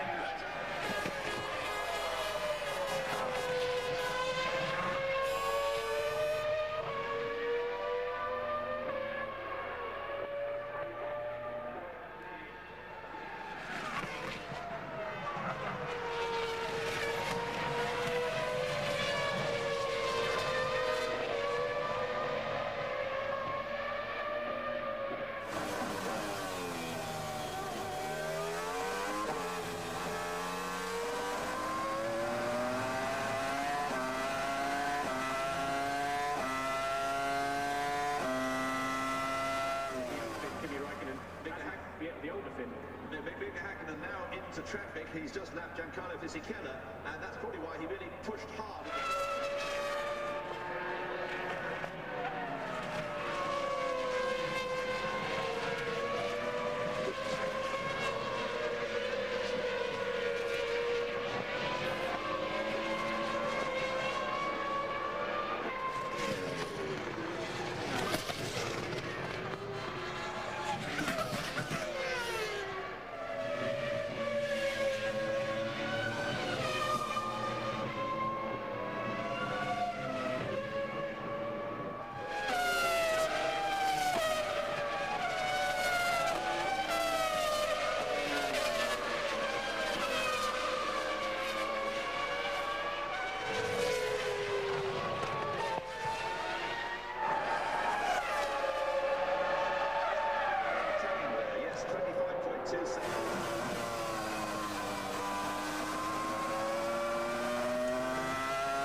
Lap 21, 1/3 distance at Silverstone, and Mika Häkkinen there is sliding his way through the field. He's past Fisichella, he's past Alonso, he's now tight up behind Eddie Irvine as we look at this replay of Montoya passing Schumacher. Yes, this is for second place, and Michael Schumacher, no doubt about it, just getting out of the throttle gently down the pit straight. Montoya still looking like he wants to give him a cuddle as he goes past him, like edging up closer and closer to him, and easily, of course, then takes the line into Copse. And here's another angle of it, and without doubt Michael lifting out of the throttle, saying, I'm happy, third place will do me for whatever reason, the points will do me, or I've got a problem. And the first stop of the afternoon then, and Kimi Räikkönen in from 7th position, 6th I think it was, because he's been passed as he's going down the pit lane to lose that 6th place, and a reasonable, quite early stop. I'm expecting them nearer 22-24, and Häkkinen's car, team getting ready then. James, can you see them? Yeah, as we expected, Martin, they've got the tyre covers off, and this is what we thought. Häkkinen has got reasonably light fuel. Now, he needed about 28 seconds to be able to pit and rejoin in front of Michael Schumacher. He had only just under 26, so I don't know whether he's going to do it, but I think Michael is playing quite a cagey game here this afternoon. And bear in mind, Martin, that Ferrari had more data about these new Bridgestone tyres, a good stop there by Häkkinen, than the McLaren team have. Yes, I agree with you, James. I think they've probably brought Mika in slightly early because he was in the thick of the traffic, as you saw, and was beginning to lose some of that lead. And there is Montoya then. So Montoya takes the lead of the British Grand Prix. And it's not the first Grand Prix he has led. Remember that incredible passing manoeuvre he made on Michael Schumacher in Brazil at the Senna S. Now, this man has got real talent. This is the man who won the Formula 3000 Championship, who went to America as a contracted Williams driver to drive for Chip Ganassi, and he not only won the American Champ Car Championship, but he won the Indy 500. Came back to Europe to drive for Williams and displaced Bruno Junqueira in the process, and now he is leading again. Slightly full situation because, as you know, Mika Häkkinen is right behind him, having gone into the pits and come out again. There's very little in it on the track. There's a lot more than it looks in terms of time, because what's a time full stop take? 20 seconds here? It's longer than that, Murray, and it was a reasonably good and short stop for Häkkinen. Montoya, we know the two Williams cars are on the harder of the Michelin tyres. Have they elected to go for a one-stopper this afternoon because they really didn't have the pace to go and win this race, as they have in the most recent Grand Prix through this summer? They've not really had a tip-top pace through the weekend. Can they try and do it on strategy? I still don't think Montoya will be going that much further before he too makes a pit stop. I'm sure Häkkinen was a strategic stop, an earlier stop, to get him clear of that traffic he was having to lap. Well, Michael Schumacher still out on the track, of course, and I said we would watch Barrichello's times in 4th position. The Ferraris are now 3rd and 4th, and Barrichello is lapping about half a second slower than Michael Schumacher. So maybe Michael's decided that the rot has now got to be stopped. Montoya leading, Häkkinen 2nd. Michael Schumacher on lap 23 out of 60 in 3rd position, ahead of Rubens Barrichello. Ralf Schumacher in the Williams BMW up into 5th place. So they're looking good, Williams. They've got Montoya in the lead. They've got Ralf Schumacher in 5th position. Frentzen, as a result of the stops, is up into 6th position in the Seoul Jordan, as Jos Verstappen exits the pit lane in the Arrows. As soon as that fuel filler comes out, away he goes.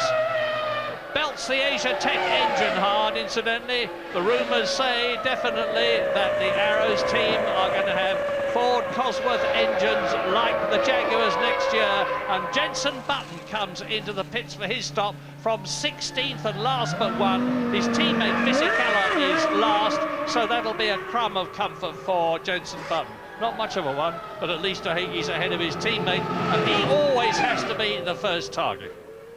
So Häkkinen then really, of course, with more fuel on board, we would imagine, than Montoya at this stage of the Grand Prix, as he has just pitted. And the gap is pretty static. It's 0.6 of a second as they went over the line. They're both in the low 1:24s, well over a second faster than anybody else. This is a great performance this afternoon from Montoya, whatever the level of fuel. Look, he's absolutely on the ragged edge through Stowe. 2 or 3 times I've seen him using uncharted territory through there and hanging onto that Williams. He does seem to like that aggressive style, Murray. Yeah, he's a strong lad and a very aggressive lad and a very menacing lad. You look into those very dark brown eyes of his and they're very determined indeed. He's only finished in 2 races this year. You're looking at the gap now between Montoya and Häkkinen battling for the lead, and Michael Schumacher there in 3rd position. He's 12.5 seconds ahead of Rubens Barrichello. Now, I was saying that Montoya has only finished twice this year, but each of those times he was in 2nd place in Spain and at the Nürburgring. All the others have been DNFs, did not finish. Usually because he's had some sort of a problem with the car, but he's settling down extremely well to Formula 1 now, and to say that he's a star of the future is very much an understatement. Bernoldi exiting his arrows from the pit lane on lap 25. No life for a Formula 1 clutch, is it? They get burned out pretty quickly with those starts out of the pit lane. Massive energy as you're lighting up the rear tyres. Just before you do so, that drag on the clutch, and they get 2 or 3 of those through the afternoon, plus the start, of course, and they're tiny things about the size of a man's fist to transmit that power. And this then is Rubens Barrichello with Ralf Schumacher in close attendance. So 4th and 5th places as Frentzen pits from 6th position. Heinz-Harald Frentzen having a calmer afternoon. Louise is down there. Yeah, this race started with such high hopes for Jordan, but pretty much dashed by the first corner. That first pit stop's gone okay. I think the most nervous man, it's always a tense moment at the pit stop, I think the most nervous man down here, there was Ross Kemp. He had a severe case of stage fright, but all seems to have gone okay for the man.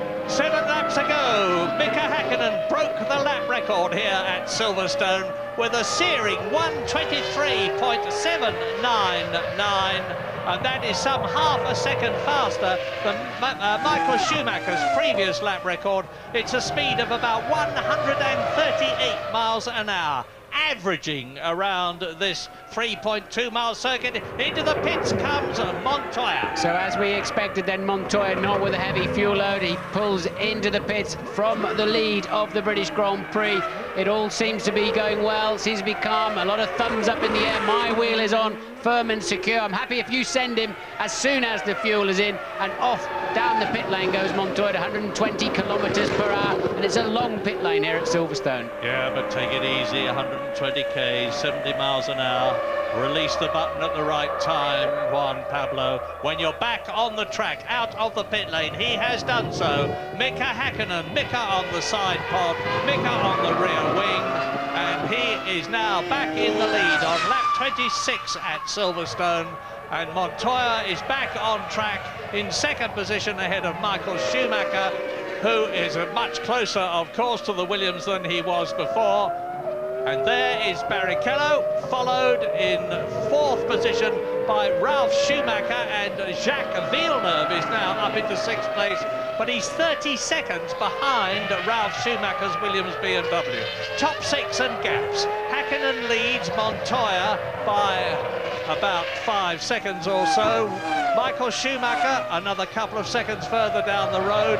Mika Häkkinen has just broken the lap record again as I talk to you. Rubens Barrichello is 14 seconds behind his teammate. Ralf Schumacher is right with Rubens Barrichello, and Jacques Villeneuve in 6th position is 30 seconds behind Ralf Schumacher. More news from James Allen. It's all shaking out in a very interesting way, isn't it, Murray? It's, as I was saying on the grid beforehand, it's wonderful when you get a mixture of different strategies, and that's what we've got here this afternoon. When will the Ferraris make their stop? As I say, they've been quite conservative this afternoon, and one of the reasons for that they were able to base it on is because on Friday, this brand new Bridgestone tyre, no one had run it before, and they put Rubens Barrichello out for the whole of Friday on one set of tyres to build up the maximum amount of data that they had, and that seems to have worked for them very nicely. I can tell you that after the stop that Montoya made, his next stop will be on lap 44. So the pivotal thing then is when will Häkkinen stop, about 4 laps earlier, and when will Michael Schumacher stop? Thanks for that, James. You're looking at Jacques Villeneuve in 6th position, being pursued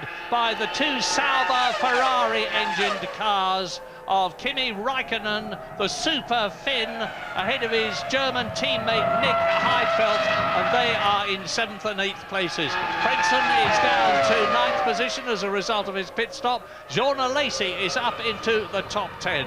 4 retirements in order of retiring.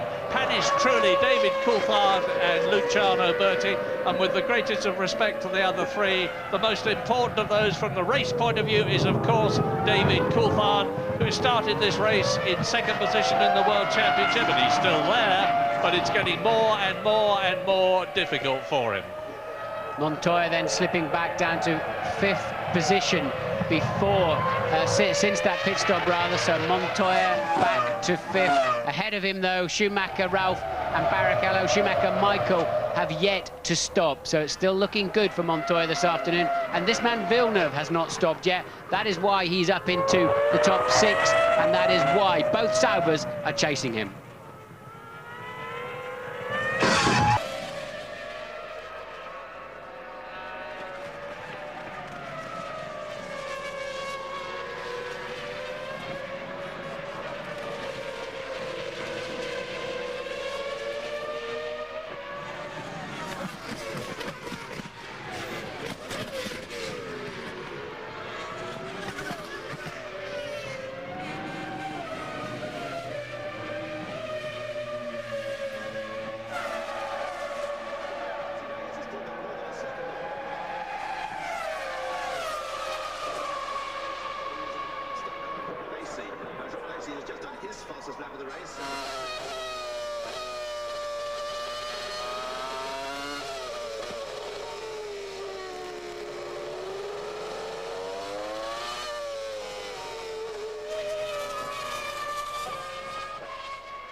Doesn't time fly when you're enjoying yourself, because we're now on lap 30 out of 60 at Silverstone. Half distance as you watch Rubens Barrichello pursued by Ralf Schumacher in 4th position, and Montoya, his teammate, who is 5th after his pit stop. Yeah, bad news for Montoya here, really. He didn't need this at all. He's clearly on a 2-stopper, like Häkkinen up front, but it's also clear now that Ferrari, as James predicted, are on 1-stoppers, and so is his teammate Ralf. And he is now tucked up behind Ralf and Rubens and the back markers, just when he needs a bit of clear air to make that strategy of his work. So Montoya then a little bit wrong-footed by where he rejoined the racetrack after his stop. And although Ralf Schumacher and Montoya get on all right in a sort of rather calm and distant way, Ralf Schumacher is not going to want at all to move over and let his teammate through, even if he's told to. Well, he'll have to. I mean, if the team radio him, I mean, it's really compromising Montoya's position now vis-a-vis Michael Schumacher, who's obviously way out of this picture at this time because Michael hasn't stopped yet. And really, Williams should be releasing Montoya. But Ralf, as you said, is not going to be keen on that. He wants to race Barrichello anyway, and he wants to keep Montoya as behind him, try and spoil his afternoon. What are the Michelin runners doing? Well, they are in 4th position with Ralf Schumacher. They're in 5th position with Montoya. And the next one is Pedro de la Rosa, who is in 11th place, 1 position ahead of his teammate Eddie Irvine. 17 cars left in the race out of the 21 who started. Tarso Marquez did not qualify and was not allowed to start, even though an appeal was made to the stewards. They said they didn't see any just reason why he should be allowed to take part in the race. Now there in the McLaren, behind the 2 Ferraris of Eddie Irvine and Pedro de la Rosa, is race leader Mika Häkkinen. He's up to the 12th position, the 2 Jaguars in front of him. Yeah, the green, very, very green Jaguars are lying astern there in 11th and 12th place, just about to be pounced on by the McLaren, and one of them decides, Eddie Irvine decides that's not what he fancies, so he's gone in for his first and probably only stop of the afternoon.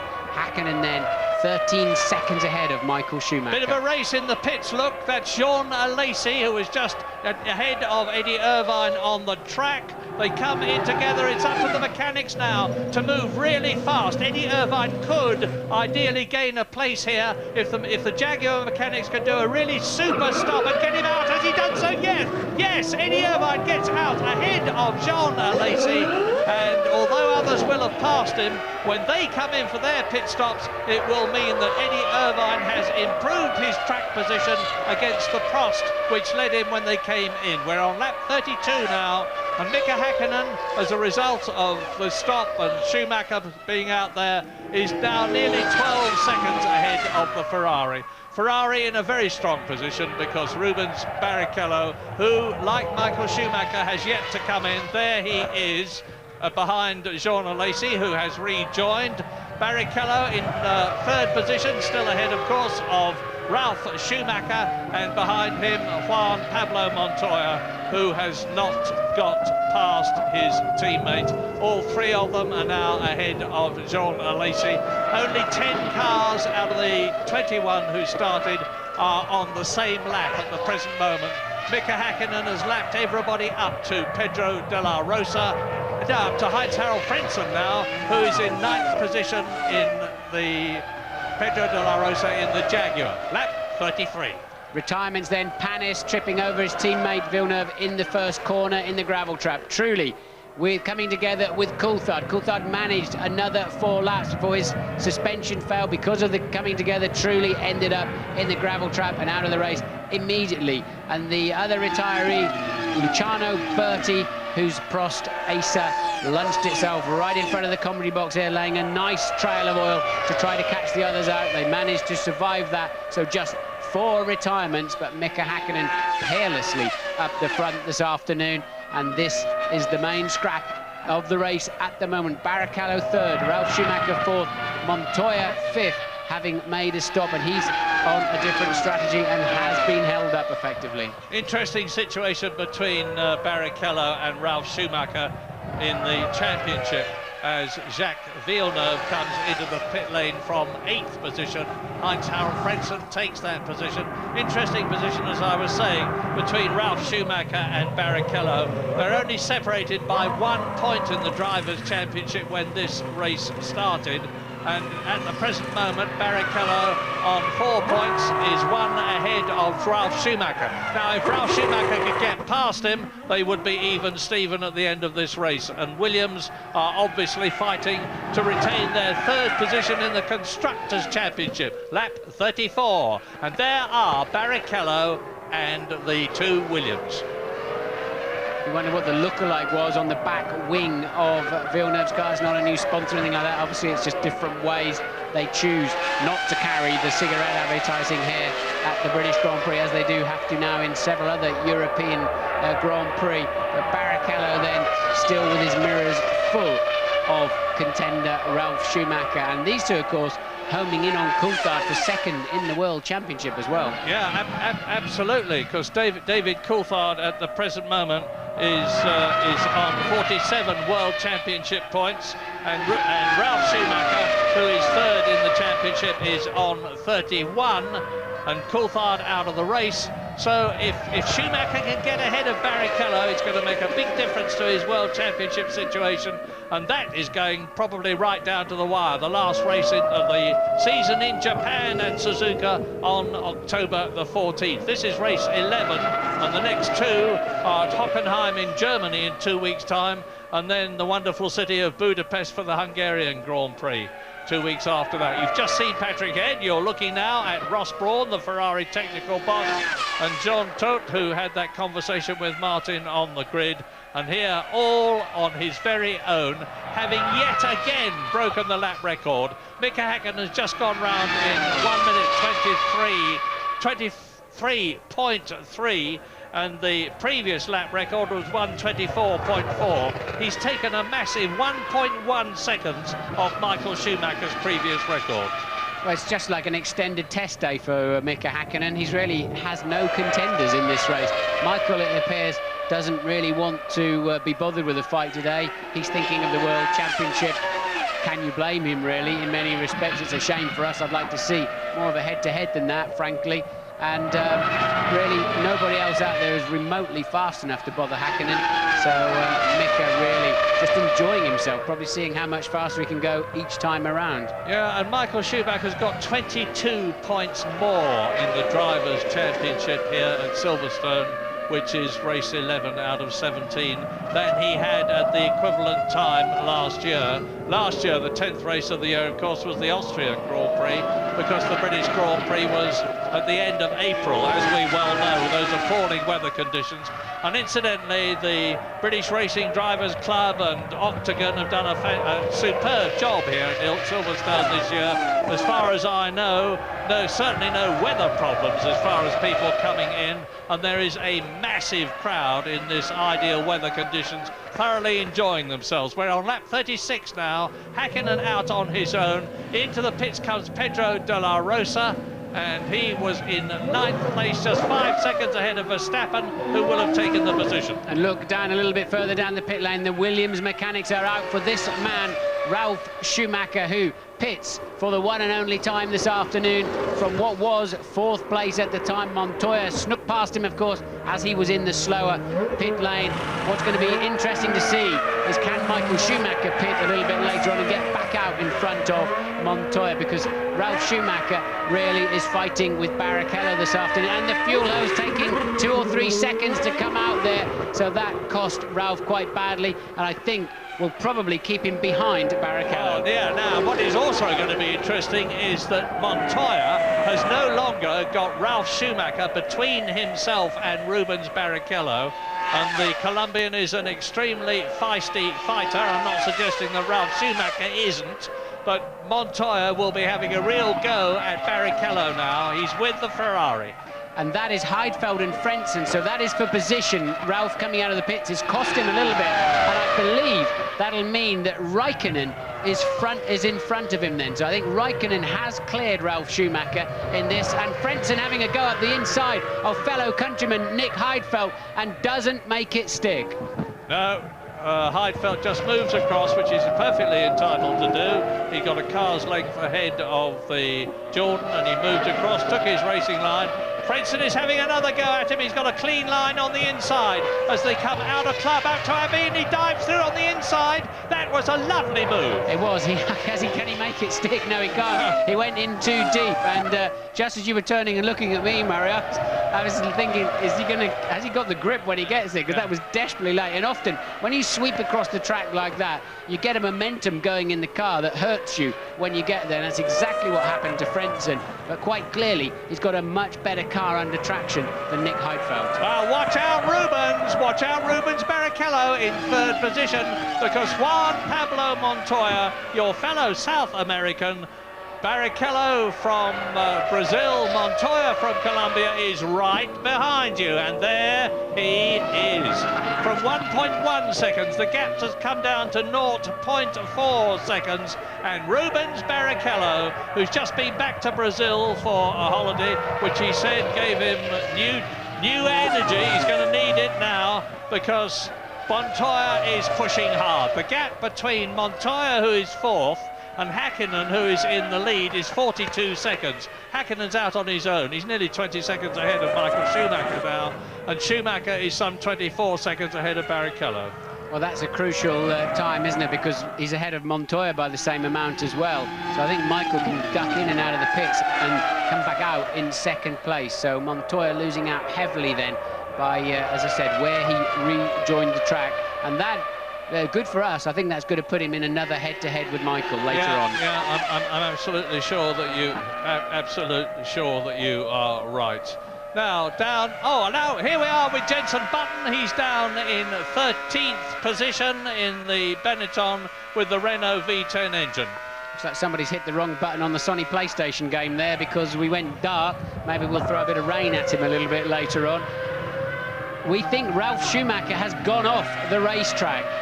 So we think Ralf Schumacher, we're hearing from the truck, he looks like, rather than gone off, looks like he's stopped actually in that position more than crashed, but we'll have to wait and see. And we think Ralf Schumacher with a technical problem then, and quite clearly out of the car, out of the race. Well, you know, Williams can't be happy about their reliability record. That's if it is a technical problem, that's the 6th time this season in 11 races that Ralf Schumacher has retired, and Montoya has retired 8 times. Frank Williams has said, we really have got to do something about the reliability. When they finish well. Montoya's had 2 second places, Ralf Schumacher's had 2 wins. Now here we are with Jenson Button again. What's it like, Martin? He's in Bridge Corner. That's where, just to the right, there's where Ralf Schumacher's trying to find the clutch to enable the marshals to move his car out of the way. It's tucked up in a little pit lane entry for support races, but no problems for Button at this stage. He is currently running 13th, as you can see, and just 3/4 of a second, and that's what 3/4 of a second looks like. That's how far a Formula 1 car travels every 3/4 of a second. The distance between him and the little dot on the horizon there, which is old hand Jean Alesi, heading down then towards Maggots and Beckett's. Let's see. Big lift there for Jenson. This car really not working for him. Look, even having to fight the car hard. And Hakkinen is in the pits. I can see Hakkinen pitting out of our window here. Looks like a scheduled stop. They're very much ready for him. So lap 39, that would be about right, James. Yeah, Mika Hakkinen comes in, but the Ferrari boys are out ready for Michael Schumacher. He's coming in down the pit lane now as well. Of course, he's not really racing Mika Hakkinen, because Hakkinen has managed to work a big advantage over him, but he is racing one Pablo Montoya. They've both got one more stop to make. We're waiting to see what Montoya does, but at the moment, the tyres coming off Schumacher's car look great. They've behaved themselves really well, and Schumacher back out into the race. Where is he? Well, I can tell you that Rubens Barrichello with Montoya tucked up behind him are about to pass Michael Schumacher. There you see it. Barrichello goes through, Montoya goes through, Schumacher rejoins the race. It's getting very, very interesting now. And Barrichello knows he's under pressure because he's just made his fastest lap of the race. Here is the situation. We're at 2/3 race distance at Silverstone for the British Grand Prix, and Mika Hakkinen with his stop and Michael Schumacher with his stop are getting very close. Rubens Barrichello and Montoya, you can see, on the track together. Then we've got the 2 Saubers, the most improved team of the year 2001, with their Ferrari engine. So, as Martin's already pointed out, there are 4 Ferrari-engined cars in the top 6. Heinz-Harald Frentzen is right behind Heidfeld, who is in 6th position, but 33 seconds ahead of Jos Verstappen in the Arrows, who is 8th. Jacques Villeneuve in a very disappointing 9th. Is he going to stay with BAR? Jaguar, the top Jaguar, is in 10th position, driven by Eddie Irvine. So it really has wrecked Montoya's afternoon then, hasn't it? Because you can see the gap. That is Barrichello, of course, but just behind them, a few seconds down the road, is Michael Schumacher, and we know Montoya is going to have to stop again yet for a bit of a, what will be a bit of a splash and dash. Not too far away from the end of the race, but this quite clearly puts Michael back in 6 points position here, Murray. Yeah, Michael Schumacher, as ever, has proved that he is not only a fantastic race driver on the track, but that he uses his headpiece to perfection. I don't know what percentage of his ability is used actually driving the car at record-breaking speeds and race-winning speeds and pole position-winning speeds, but it's clearly left him with an enormous amount of mental capacity to think about the way the race is going, what the tactics ought to be. Well, this is good. Look, we're going to get a pit stop from a driver's eye view. You can see, you just choose the colour that you want to go into, and there's a box full of 22 men all dressed in the same colour. It's a good clue for you where you're going to stop. Well, you very rarely read that board. You're just looking for the lollipop to go up, and it's instinctive, the movements you're making inside the car. You're holding the steering wheel in the straight ahead position, your left foot gently on the brake, and you're steering at that lollipop. And when it goes up, you go. You can't see in your mirrors to check if anybody's coming, because your mirrors are full of mechanics. So here then, Montoya desperately struggling to get past Barrichello. They're on a different strategy, and it's wrecked Montoya's chances by losing all of these laps where he should be similar pace. And is that Montoya going in the pit lane? Coming in. He seemed to pause and decide whether he was going to come in or not, suddenly jinked to the right. So it's Montoya in his 11th Grand Prix against Barrichello in his 140th Grand Prix. And this, of course, is going to do Montoya no good at all. The question is, can he get back on track before the two Saubers appear? Kimi Räikkönen in 5th position and Nick Heidfeld in 6th position. And the answer is most definitely yes, he can, because I'm looking back towards Woodcote now, and the Saubers are not yet in sight. But Montoya then, remember, this is a very fast corner cut, so I think Montoya will get away fast enough, but that was not a good stop considering how little fuel. Should have been 7 or 8 seconds, so not a great stop there again for Montoya. We saw them struggling a bit with the fuel hose earlier on for Schumacher too, so losing a little bit of time in the pits today, Williams. Can Montoya, I think he'll definitely stay ahead of Barrichello, but for surely he's going to be behind Michael Schumacher. A lot of work to do for him then. Yeah, he managed to stay out ahead of Jordan Lacey and Bernaldi, who are fighting down in 11th and 10th places, as out of the pits goes Heinz Harald Frentzen. Behind Heidfeld, they came in 5th and 6th, and I think they're exiting 5th and 6th. And Kimi Räikkönen, who was ahead of them, of course, as a result of his stop, has dropped back a bit, and we're on now on lap 43, 1:17 to go. Barrichello in the pit lane. Rubens Barrichello for what is a very late stop, 43 laps in to this 60-lap race. What can they do for him? What kind of service is he going to get this afternoon? All looks slick, doesn't it, so far? He's holding a nice steady revs. Up goes the lollipop. Drop the clutch, make sure you spin the wheels, otherwise the engine will die. No problem at all then for Rubens as he cruises out and heads into the final sector of this Grand Prix. And over the line there is the Williams in the background as Michael Schumacher in 2nd position, 22 seconds behind Häkkinen, exits the Vale, turns into the left-hander now, club corner. You know, I think Barrichello will be ahead of Montoya, you know, because Montoya's stop was slow, Barrichello's looked pretty slick, and interesting to see, did Montoya get out there in front of Barrichello? We very nip and tuck. Yeah, look, mighty close. You think no, in my mind I'm thinking yes. We'll see very soon what happened. Now this is Fernando Alonso in the Minardi pulling off the track. What's the problem? Oh, look, there's the problem. Left front wheel, off it goes on a little rollabout of its own. And it's packing a lot of momentum. It looks as though it's going quite slowly, but those things weigh a great deal. I once had Didier Pironi's wheel hit me in that situation, and I tell you, it hurts.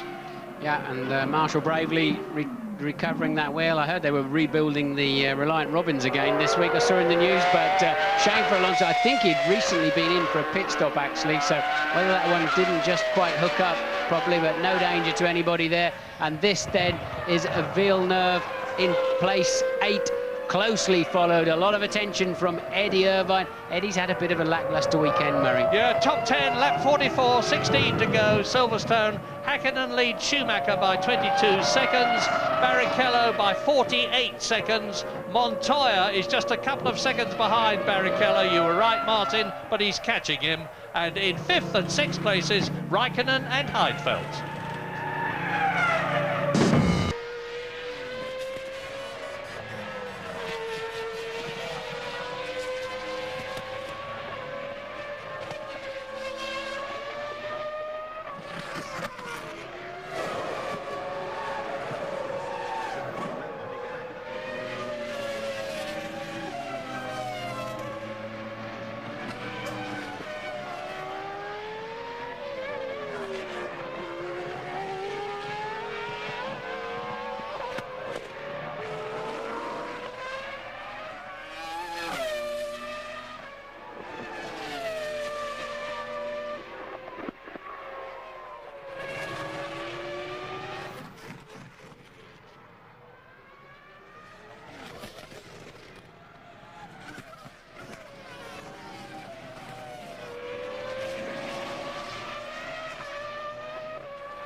Eddie Irvine in the Jaguar in 9th position, chasing Jacques Villeneuve's BAR, the world champion of 1997. Another very disappointing race for the French-Canadian.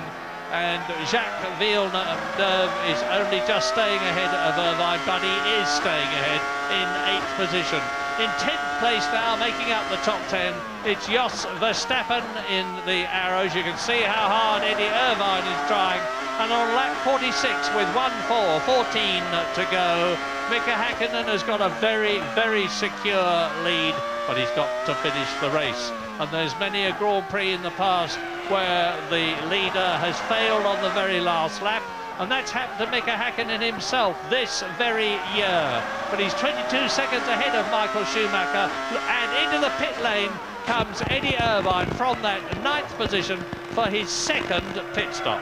Locking up his wheels, desperately trying to slow down before that 120 km/h line, and it's not a question of the man not seeing you down there. It's all done electronically. There's a loop underneath the racetrack there. They'll tell him exactly what speed he was doing. Eddie absolutely on the margin there, and a late stop really for him in this Grand Prix. 9th place. He had a 27-second advantage over Verstappen behind him, and that is a proper two-stop time. Now you can see Verstappen coming down the pit straight in the distance. So Eddie Irvine will retain 9th place. Can he recatch Villeneuve? Yeah, a good stop by Eddie Irvine, and Jacques Villeneuve has only stopped once, and he's got to come in again. So it may well be that when Villeneuve has done his stop and rejoined the track, Eddie Irvine will be in front of him. We're on lap 47. I don't think Villeneuve will stop again, Murray. I don't believe Villeneuve's got to stop. So that then quite clearly is leader Häkkinen homing in on Irvine to lap him for the second time. So the 9th place man getting lapped twice. That's De La Rosa, sorry. So De La Rosa, your current 12th place man, is about to be lapped for the second time this afternoon. Well, what does it mean if Mika Häkkinen wins the British Grand Prix? And he's looking very likely to do so at the present moment with 13 laps to go. I don't think he ever lost his confidence, Mika. He's not that sort of a chap. He will have said to himself, I've had very, very bad luck in failing to finish 6 times. The dice have been loaded against me. Things will come good. They always do in the end, and they seem to be coming good for him. So, although he never lost his confidence, this will be a considerable boost to him. And it's proving that the McLaren is in great shape. That's a very important thing for the rest of the season from the point of view of racing activity on the tracks. Ferrari are looking very strong for the Constructors' Championship. I've said that before, I'll say it again, because the Ferrari team is already 52 points ahead of McLaren. And Michael Schumacher, if he finishes in second place, is only going to yield 4 points in the Constructors' Championship to Ferrari, and that will reduce the gap to still a massive 48 points. But Mika Häkkinen is obviously and rightly going to feel very good indeed. But there are still, as he crosses the line to go into his 49th lap, 12 laps to go, including the one that he's on. Michael Schumacher, well, he's cruising round. He's about half a second slower than Mika Häkkinen on each lap, but he's still lapping at virtually the same time as his teammate Rubens Barrichello, and therefore maintaining the 25-second gap between himself and Rubens. Rubens Barrichello is lapping marginally quicker than Montoya, so the gap between 3rd and 4th is increasing a little each lap, and Kimi Räikkönen and Heidfeld in the 2 Saubers are still 5th and 6th. In fact, as I look down the figures, there's not a lot of battling going on anywhere. Fisichella is in 13th place in the Benetton, and Donaldi is only 2.2 seconds behind him and catching him. But now we're looking at Michael Schumacher coming up to lap Jacques Villeneuve, and he does so. How much longer will Jacques Villeneuve put up with being lapped twice in a Grand Prix? I don't think that's what he went to BAR to do, is it? And another dismal afternoon in many respects for the 2 Honda-powered teams. Where did Jordan get to? We thought they were so strong. They were 4th and 5th on the grid. Very fast in the warm-up, but Frentzen a lap down in 7th place and 2 and a bit seconds off the pace. And Villeneuve 8th place and a similar amount off the off the ultimate pace, Murray, so really a bit of a poor afternoon. Yeah, you know, people don't talk about this very much, but I think Jacques Villeneuve is still suffering the effects of that enormous accident he had at the first Grand Prix of the year at Melbourne at the beginning of March, when he slammed into the wall at enormous velocity.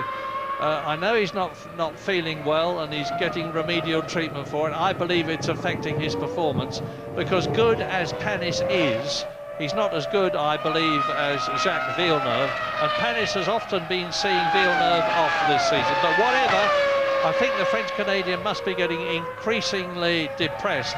He's not an old man. He's a long way from being an old man.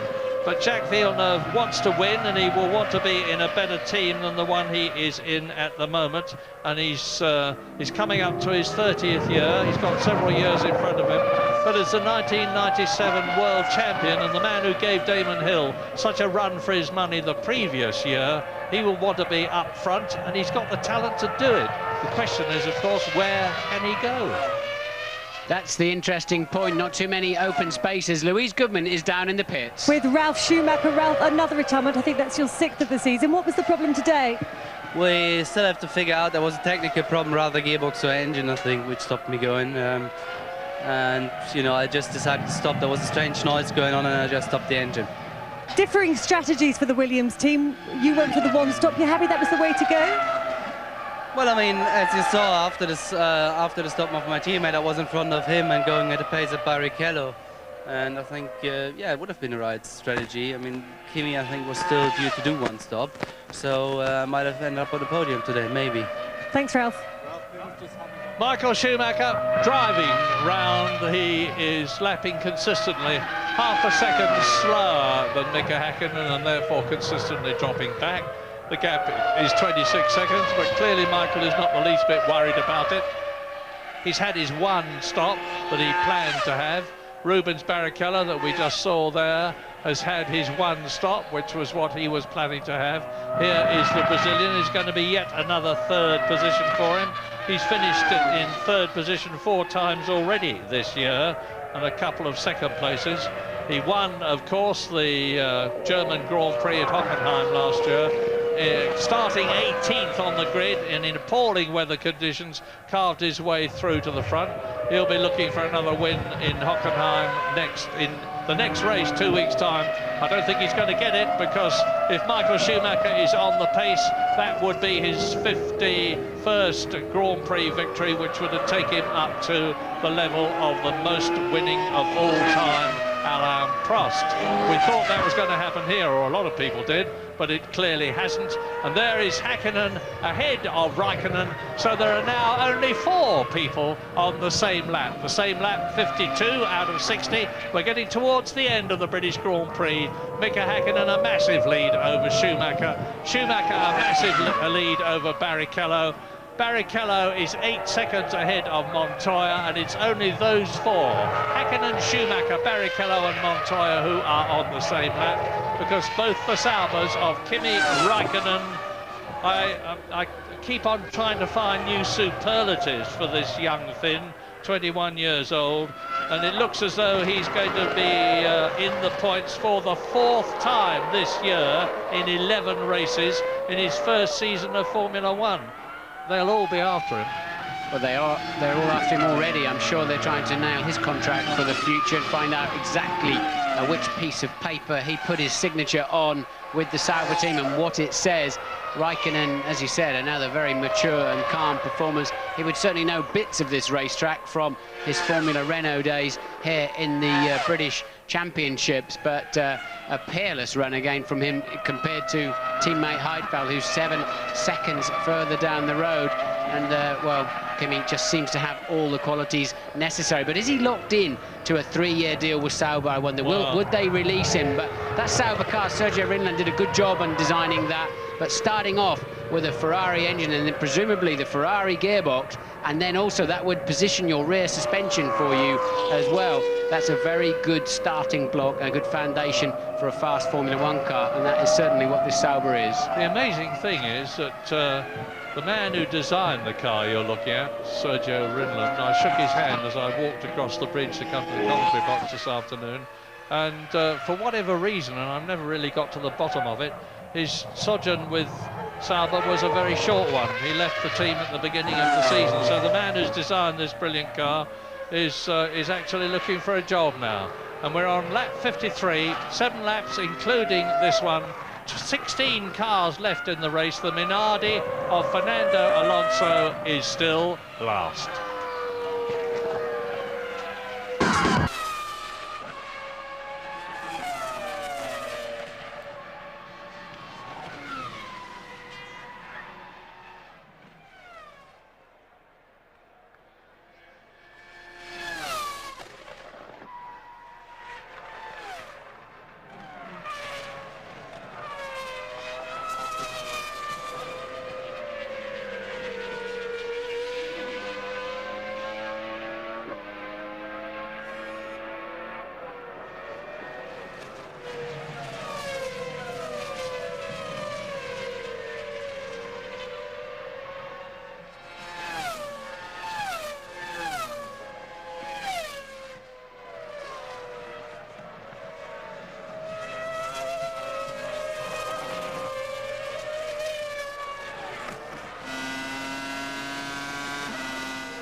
Well, dare I say it, because I have been so wrong in making prophecies in the past, in the closing stages of a race.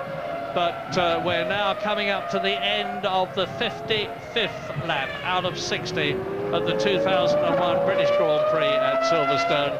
And things really do look set at the beginning, and you would expect any cars that have got a problem to have gone by now if it was going to take them out of the race.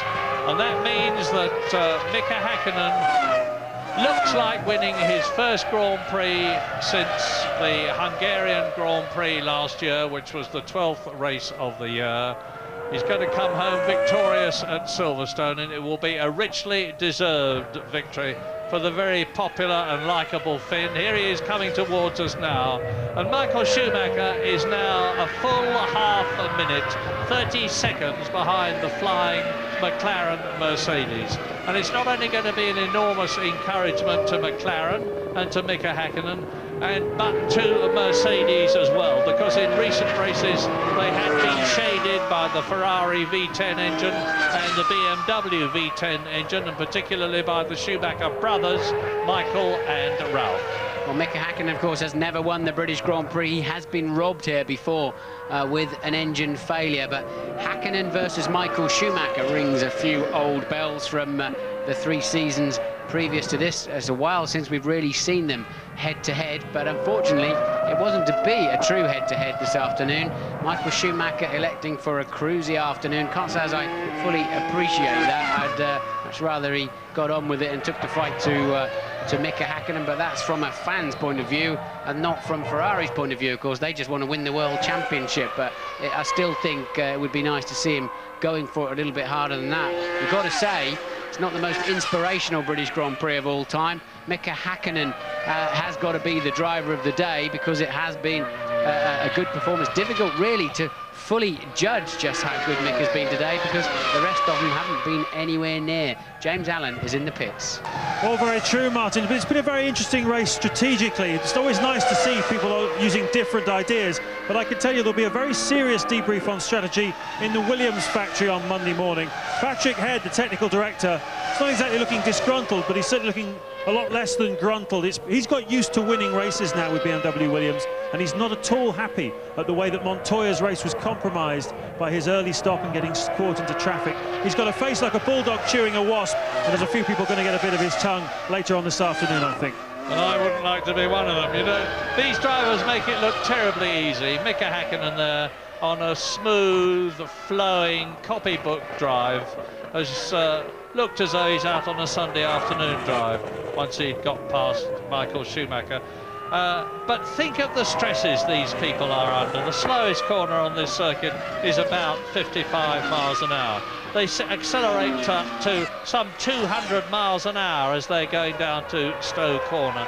The braking forces, the acceleration forces are absolutely massive. I remember, Martin, when you took me out in the McLaren two-seater, I was just about able to stand 5 laps of it. If you'd said to me, would you like to go on for another couple, I would have wanted to. My pride would have made me say yes, but I probably would have had to say no. They are supremely fit, these people. And so they should be, Murray. Michael Schumacher earns about $1 million a week during the racing season, and we expect excellence for that. Yeah, I'd like to be on. I'd like to be a pan behind you, Murray. Well, here we are. We are now on lap 58 out of 60 at Silverstone, with Rubens Barrichello keeping it neat and tidy all the way around the circuit. He has got the Jaguar of Eddie Irvine behind him, which he has just passed again. And Rubens Barrichello is well clear of Montoya. Montoya's catching him, but he's 9 seconds a lap. He's 9 seconds behind him, and he's catching him at about 1/10 of a second a lap. In fact, he's just lapped at almost exactly the same time as Rubens Barrichello in the Ferrari. Rubens had delusions of grandeur, I think, at the beginning of the season when he signed a contract to drive for Ferrari in the belief that he would be able to give Michael Schumacher a run for his money and that he would be allowed to do so. Well, Michael Schumacher has not permitted him to do that, and to be fair to Rubens, nor have Ferrari, because he's had to move over and let Michael Schumacher through. But now we are on lap 59. That is the last lap but one at Silverstone. And as you look at Rubens Barrichello in 3rd position, Mika Häkkinen, there is Michael Schumacher in 2nd position, and the gap is increasing all the time. It's 31.5 seconds with 2 laps to go between him and Mika Häkkinen. But I have to say, although it hasn't been exciting from our point of view, Michael Schumacher has done a very sensible thing. He has decided to defer to Mika Häkkinen, let the Finn go ahead. The fact that Mika is going to finish 4 points ahead of him in this race is not going to make any difference to Michael Schumacher in the Drivers' Championship at all, because Häkkinen was only on 9 points compared with Michael Schumacher's 78 at the beginning of the race. Lots of stories, of course, that Ferrari were using their qualifying engine here for in the race, a different specification for the first time. Is that true, Murray? Do you think that's a fact? That's what I was told. So maybe that's why they've asked, as soon as Coulthard was out of the race, why they've asked Michael just to knock the revs back a little bit and be sure to finish this afternoon, as Häkkinen then through Copse for the final time at racing speed this afternoon for the 2001 British Grand Prix. He was 33 seconds ahead when he crossed the start-finish line at the end of the previous lap. So Häkkinen then down Hanger Straight. The team tests here 20, 30 days a year at least and he will know this place like the back of his hand. He knows every bump down that hanger straight. He knows every line through this Stowe corner. He knows exactly where to brake over the crest for Vale, and this will be like a cruisy outlap on the first early run of an average test day for him. He'll just be swanning along. He knows that feeling very well, but this time around it means 10 World Championship points, Murray. Indeed it does. Mika Häkkinen back at the top for what is going to be his 19th Grand Prix victory, and a very welcome one it's going to be. He's going to feel an absolutely liberated man, knowing that this time everything has come together for him. Out of Brooklands for the last time, he's just got the double right-hander at Luffield, the tremendously quick turn 17, which is Woodcote Corner, 155 miles an hour, and for the first time Mika Häkkinen wins the British Grand Prix. He just cruises across the line and takes the checkered flag, luxuriating in every wheel turn. Well, that's a hat-trick for McLaren then. Even if Coulthard couldn't pull it off this afternoon, Mika Häkkinen scores 3 consecutive British Grand Prix wins for McLaren Mercedes-Benz. Second place man then, Michael Schumacher. I'll have those 6 points. Thank you very much. That puts him, of course, then 37 points in the lead of the World Championship, with a mere 60 available for the rest of the season. Yeah, and because Rubens Barrichello is going to finish in 3rd position, it will mean that McLaren and Ferrari in the Constructors' Championship have both scored 10 points at Silverstone, and the gap, therefore, between Ferrari in the lead and McLaren in 2nd place will remain at a massive 52 points, with the German, Hungarian, Belgium, Italian, American and Japanese Grand Prix still to go. Ferrari must be very, very happy. Montoya crosses the line then for a disappointing 4th. Remember, he was running a strong 2nd before he made that early crucial pit stop, and he'll be very disappointed with that, and some 68 seconds behind the winner, Mika Häkkinen. Raikkonen and Heidfeld will not have the pleasure of seeing the checkered flag. They're 5th and 6th in the 2 Saubers because they were over a lap behind, so their race is over 1 lap early. Well, Mika Häkkinen, hand out of the cockpit, taking the plaudits of the crowd. And the top 10 at Silverstone were Häkkinen, Schumacher, Barrichello, McLaren, Ferrari. The top Williams, Montoya in 4th position. The 2 Saubers are superb, 5th and 6th, both in the points. Heinz Harald Frentzen, 7th for Jordan, no points. Villeneuve, 8th for BAR, no points. Jaguar, 9th position. They probably won't be too unhappy with that, because they said that Silverstone wasn't really their kind of track. They're looking for something different, but they are improving all the time. Arrows, you have Jos Verstappen in 10th position, and then completing the other 16 who finished out of the 21 who started. Jorna Lacey in the Prost is 11th, ahead of the 2nd Jaguar, De La Rosa. James, news? Yes, indeed, Murray. I'm down in the McLaren area. A tremendous celebration going on down here. Ron Dennis, as Murray would say, Mika Häkkinen, who never went away, is now very definitely back. Absolutely. Great race for him. Copybook from beginning to end. Right strategy, well executed. Mixed emotions. I'm really disappointed for David, but it's not over. We took points away from Michael again today, and we have the speed. I think we can win, obviously, more races, but it was Mika's day, and the championship, as far as I'm concerned, for David is still very much open. Absolutely. Do you draw any encouragement from the strange pace of Michael Schumacher today? He seemed to be off it, really, didn't he? I think his pace just reflected a one-stop strategy, which was the wrong strategy, but possibly, as always, they'll have a reason for dampening the enthusiasm of our victory, but they'll struggle to do that. Well done, Ron. Great day today. Don't worry, Ron. You did a grand job. Congratulations to Ron Dennis, to Martin Whitmarsh, to Adrian Newey, to Neil Oakley, and all the other people at McLaren and Woking. Not forgetting Mario Ilian, the late and very much missed Paul Morgan, who had so much to do with the engine of the Brixwood concern. They've won the British Grand Prix, their home Grand Prix. Well done, Mika! amazingly, that launches him straight up to 5th place in the World Championship, despite his disastrous season so far.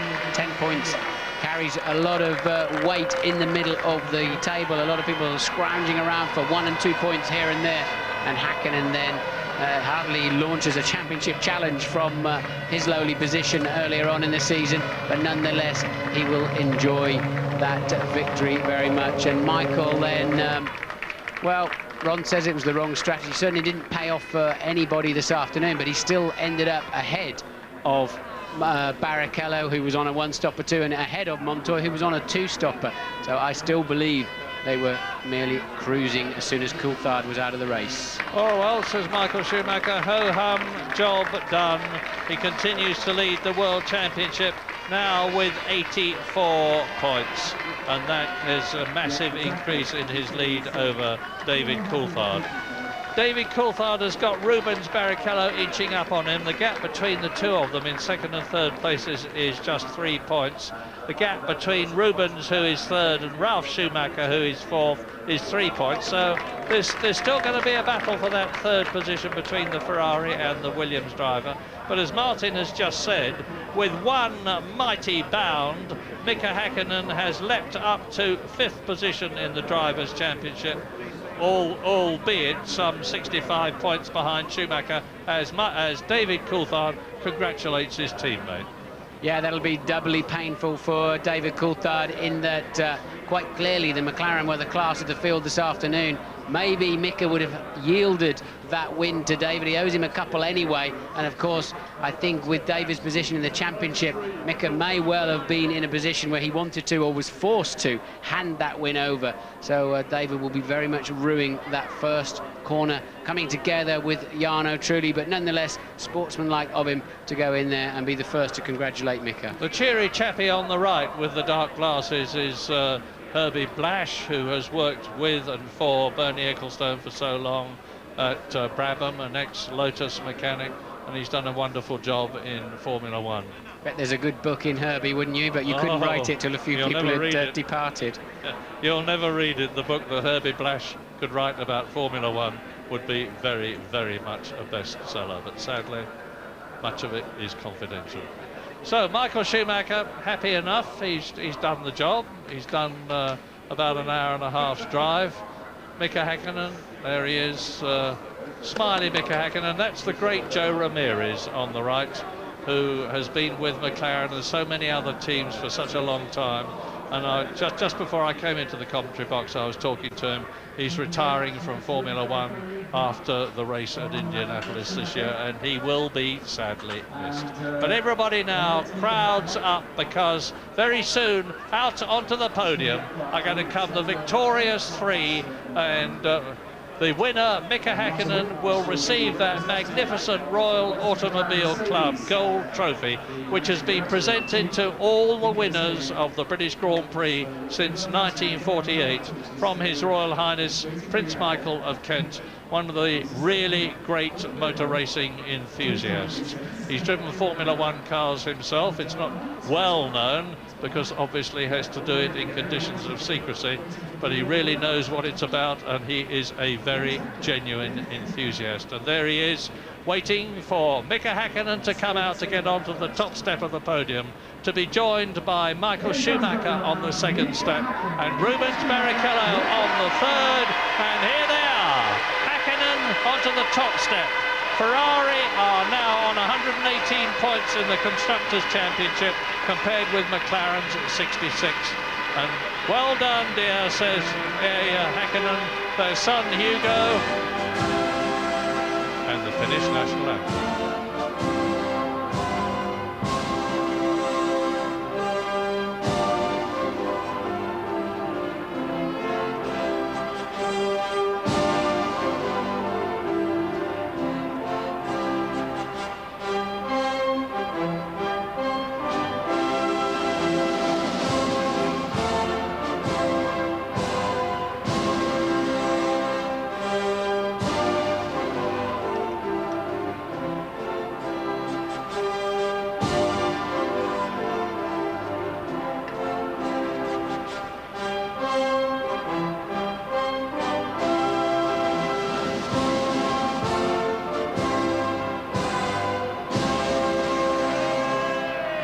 keeping about and jumping in the air by Mika Häkkinen, but he's a very happy man, and it is the British national anthem for McLaren.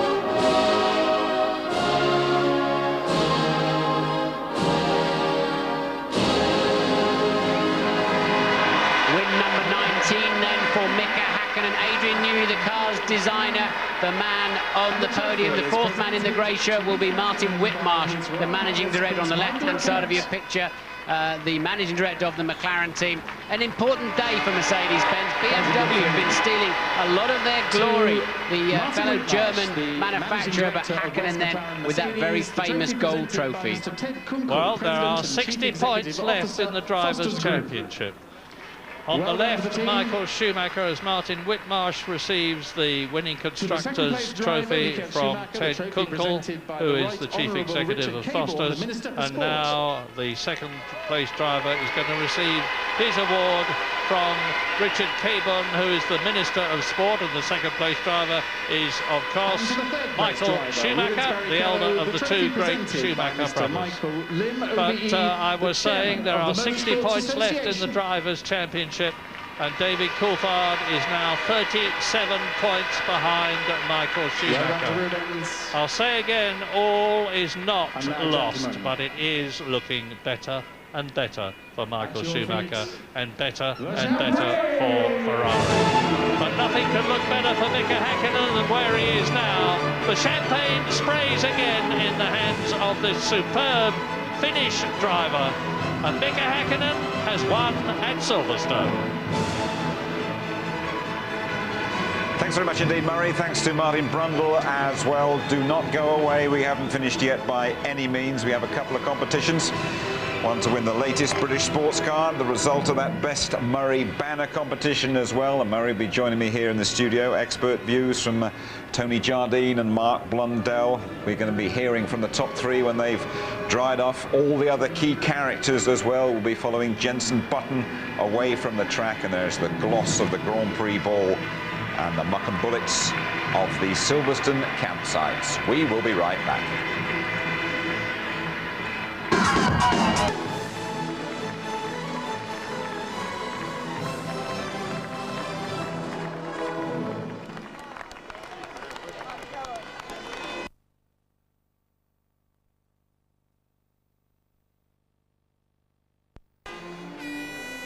Een niet al te verheffende Grand Prix, vond ik zelf. Gebeurde natuurlijk in het begin wel een hoop. Er zijn altijd een aantal zaken die je niet zeker weet van tevoren. Bijvoorbeeld het aantal pitstops. Nou, er was al snel duidelijk dat de heer Häkkinen met zeer weinig benzine aan boord reed en dus heel hard in de ronde kon. Schumacher kon hem in elk geval niet bijhouden en die liet hem dus ook maar gewoon gaan. In de wetenschap dat Coulthard er toen al lang uit lag. Dan kun je beter maar gewoon die 6 WK-punten koesteren.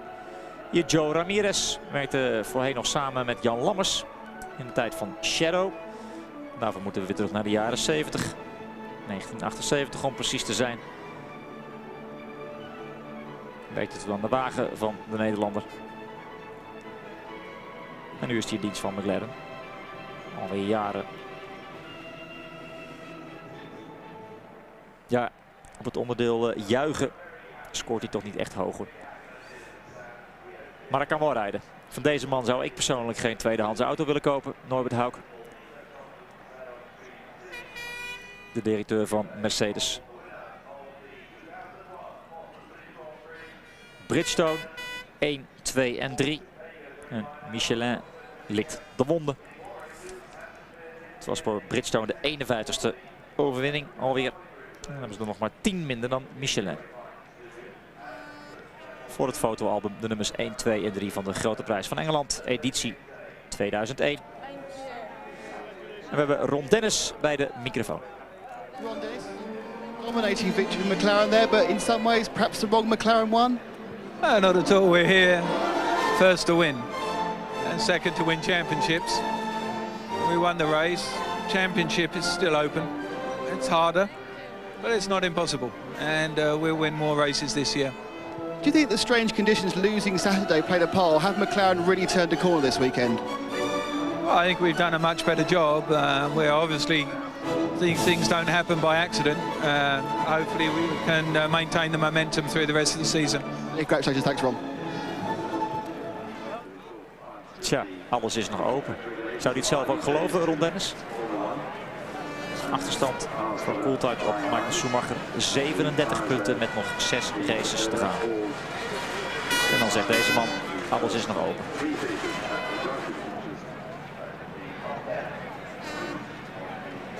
Maar goed, u hoorde het. Hij vond de zege belangrijker dan het kampioenschap. Waarschijnlijk komt het ook omdat de zege op naam kwam van zijn oogappel Mika Häkkinen. We wachten op de persconferentie met de nummers 1, 2 en 3. En daar zijn Congratulations, gentlemen. A fantastic British Grand Prix. Mika Häkkinen first, Michael Schumacher second, and Rubens Barrichello third. Mika, you've never won here at Silverstone before. Indeed, you haven't won in Formula One for nearly a year. How does it feel? It feels really good. Obviously, after all this trouble that's been going on this year.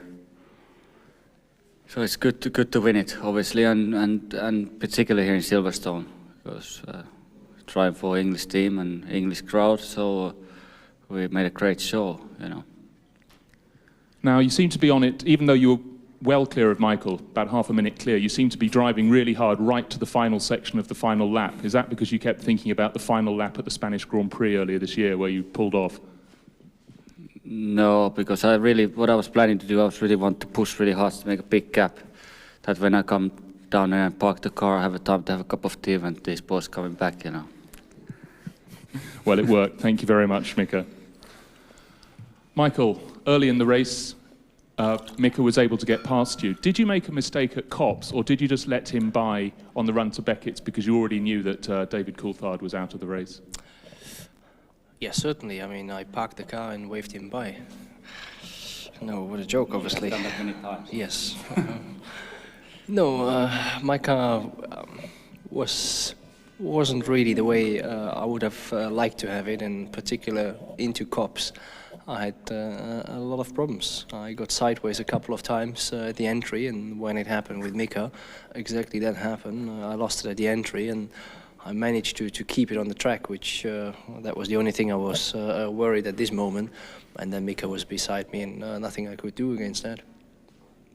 And then after that, Mika was able to pull clear. It was obviously clear in your mind that he was on a two-stop strategy to your one-stop. Who decided in Ferrari that you would be stopping just the once in the race? It's always a team decision, honestly. Thank you very much, Michael. Rubens Barrichello, you were the last person to come in for your first stop. Did you stay out particularly long time because you had the Williamses sitting right on your tail? I think it's... we certainly thought it was the best idea. And I mean, I didn't have the balance I wouldn't have liked it since Friday, to be honest with you. So I was having to drive it quite carefully, although I was trying to be quite fast. And I was lucky that my car was quite good at exiting Beckett's. Otherwise, I couldn't hold anybody.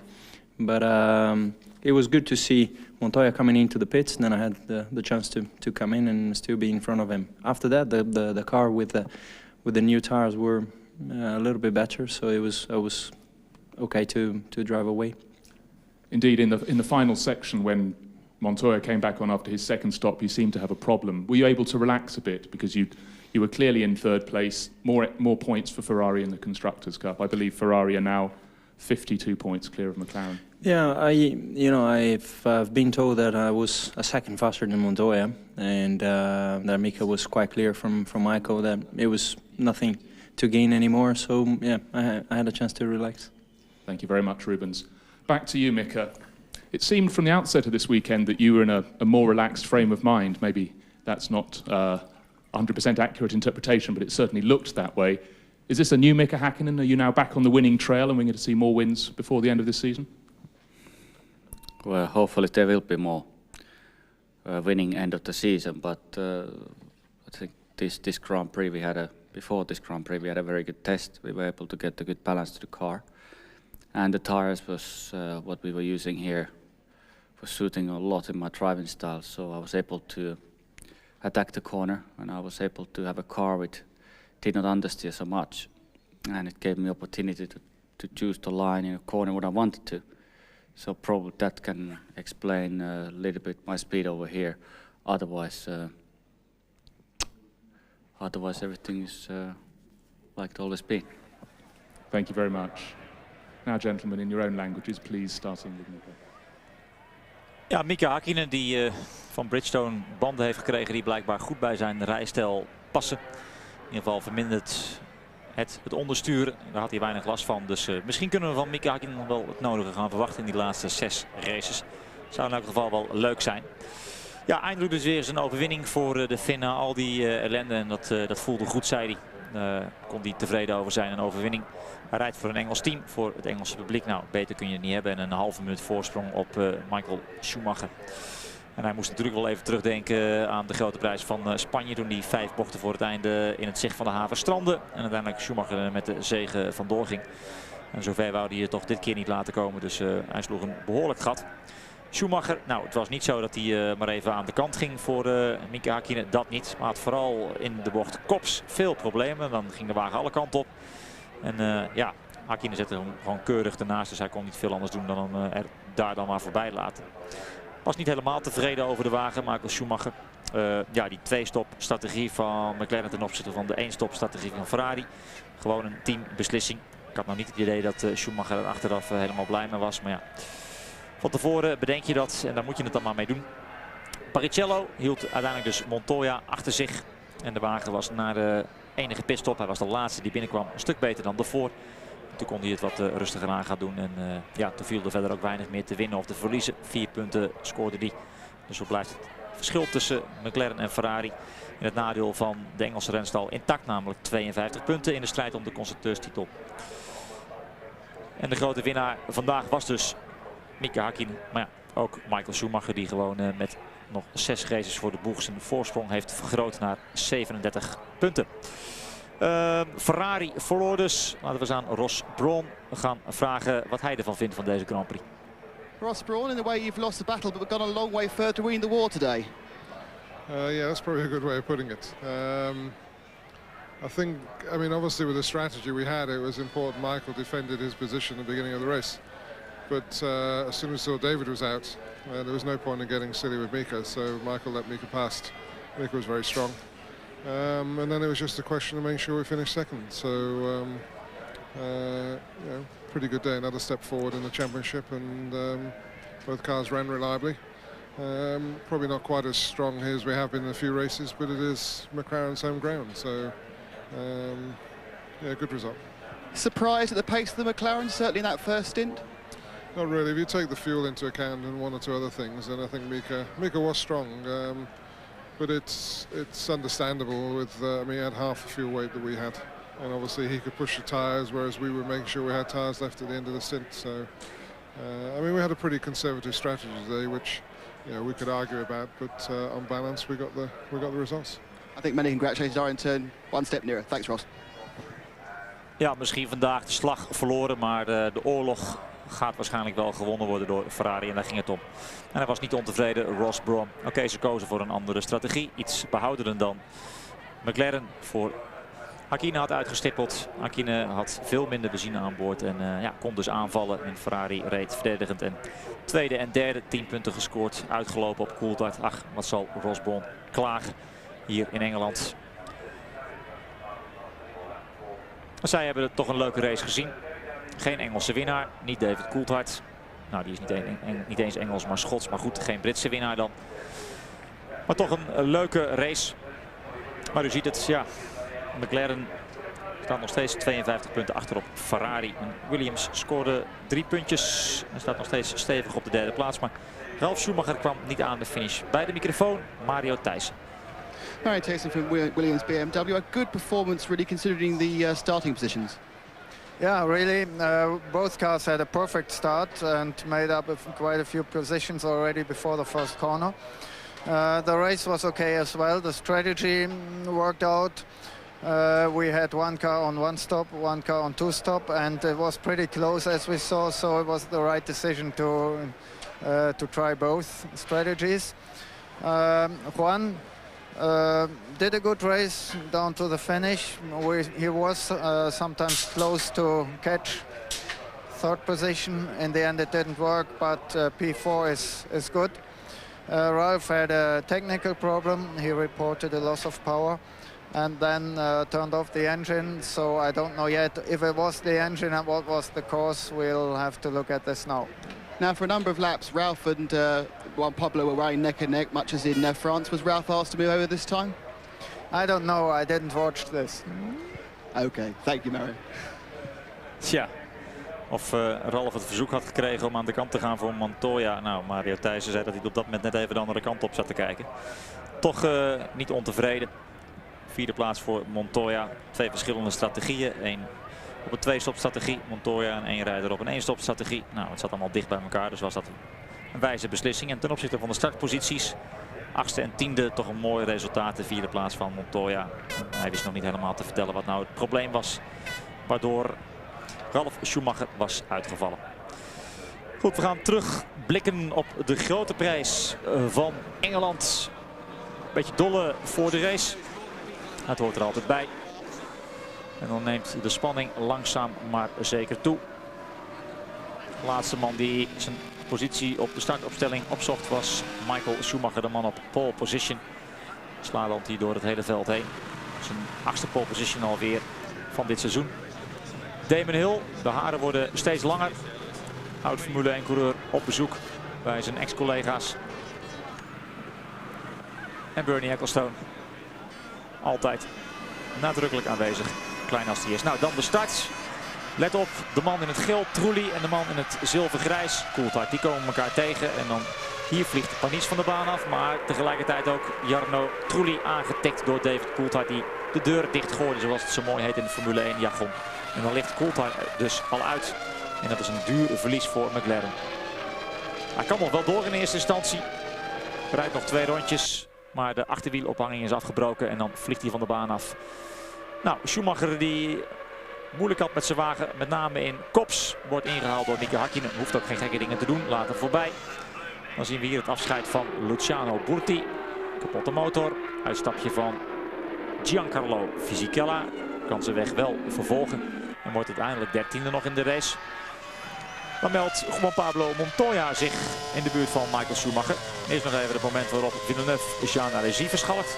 Mooie inhaalmanoeuvre van de Canadees. En Mika Häkkinen vergroot zijn voorsprong. Hier dan de aanval van Montoya. En opnieuw doet Schumacher geen gekke dingen. Kruipt erachter.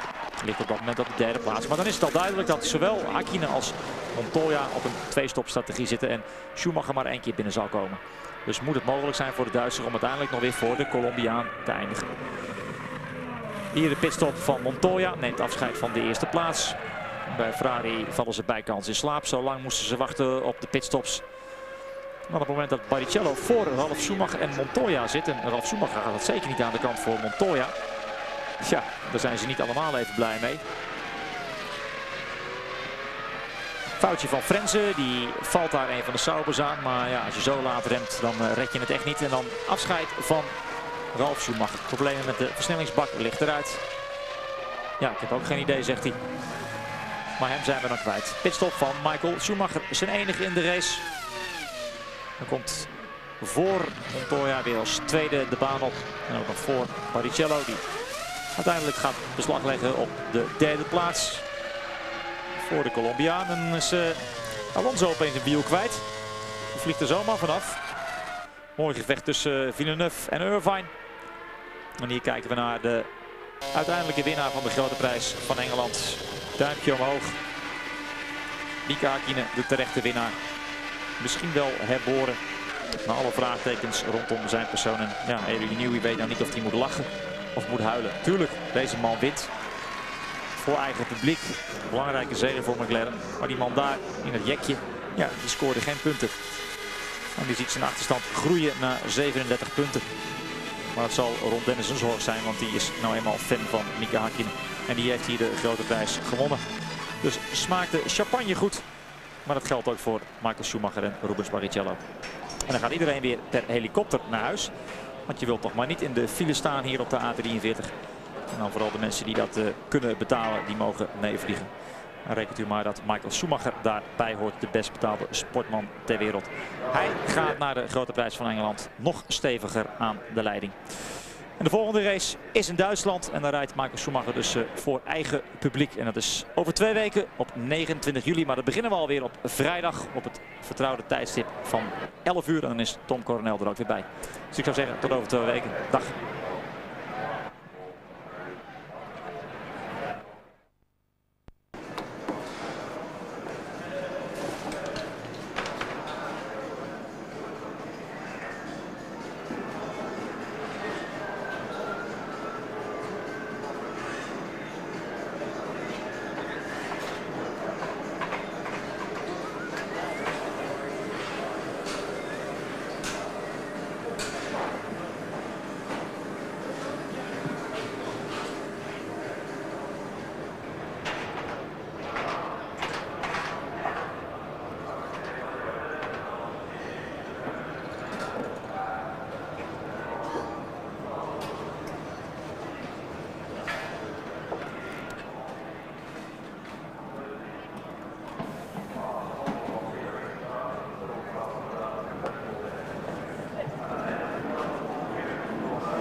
You're back with us at Silverstone. He was due, okay, 10th time here. He's finished second twice, the 10-1 shot.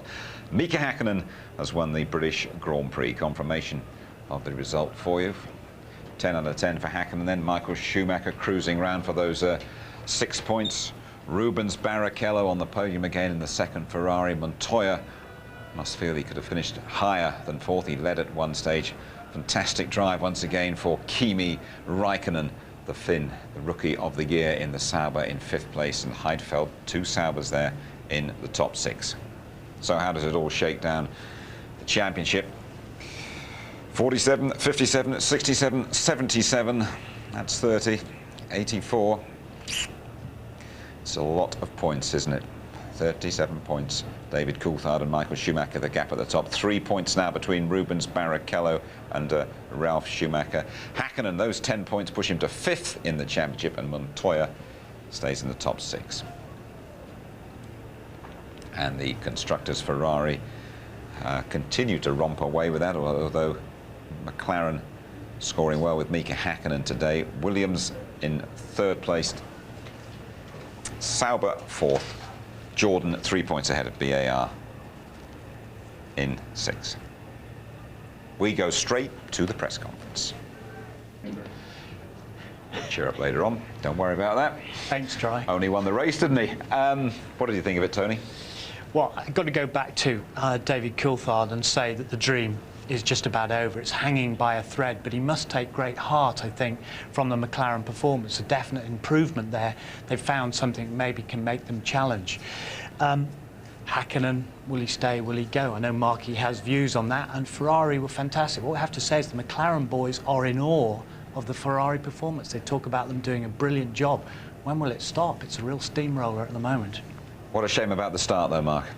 Yeah, it was a shame about the start. It took the edge off of things. DC's race was run by the first turn, basically.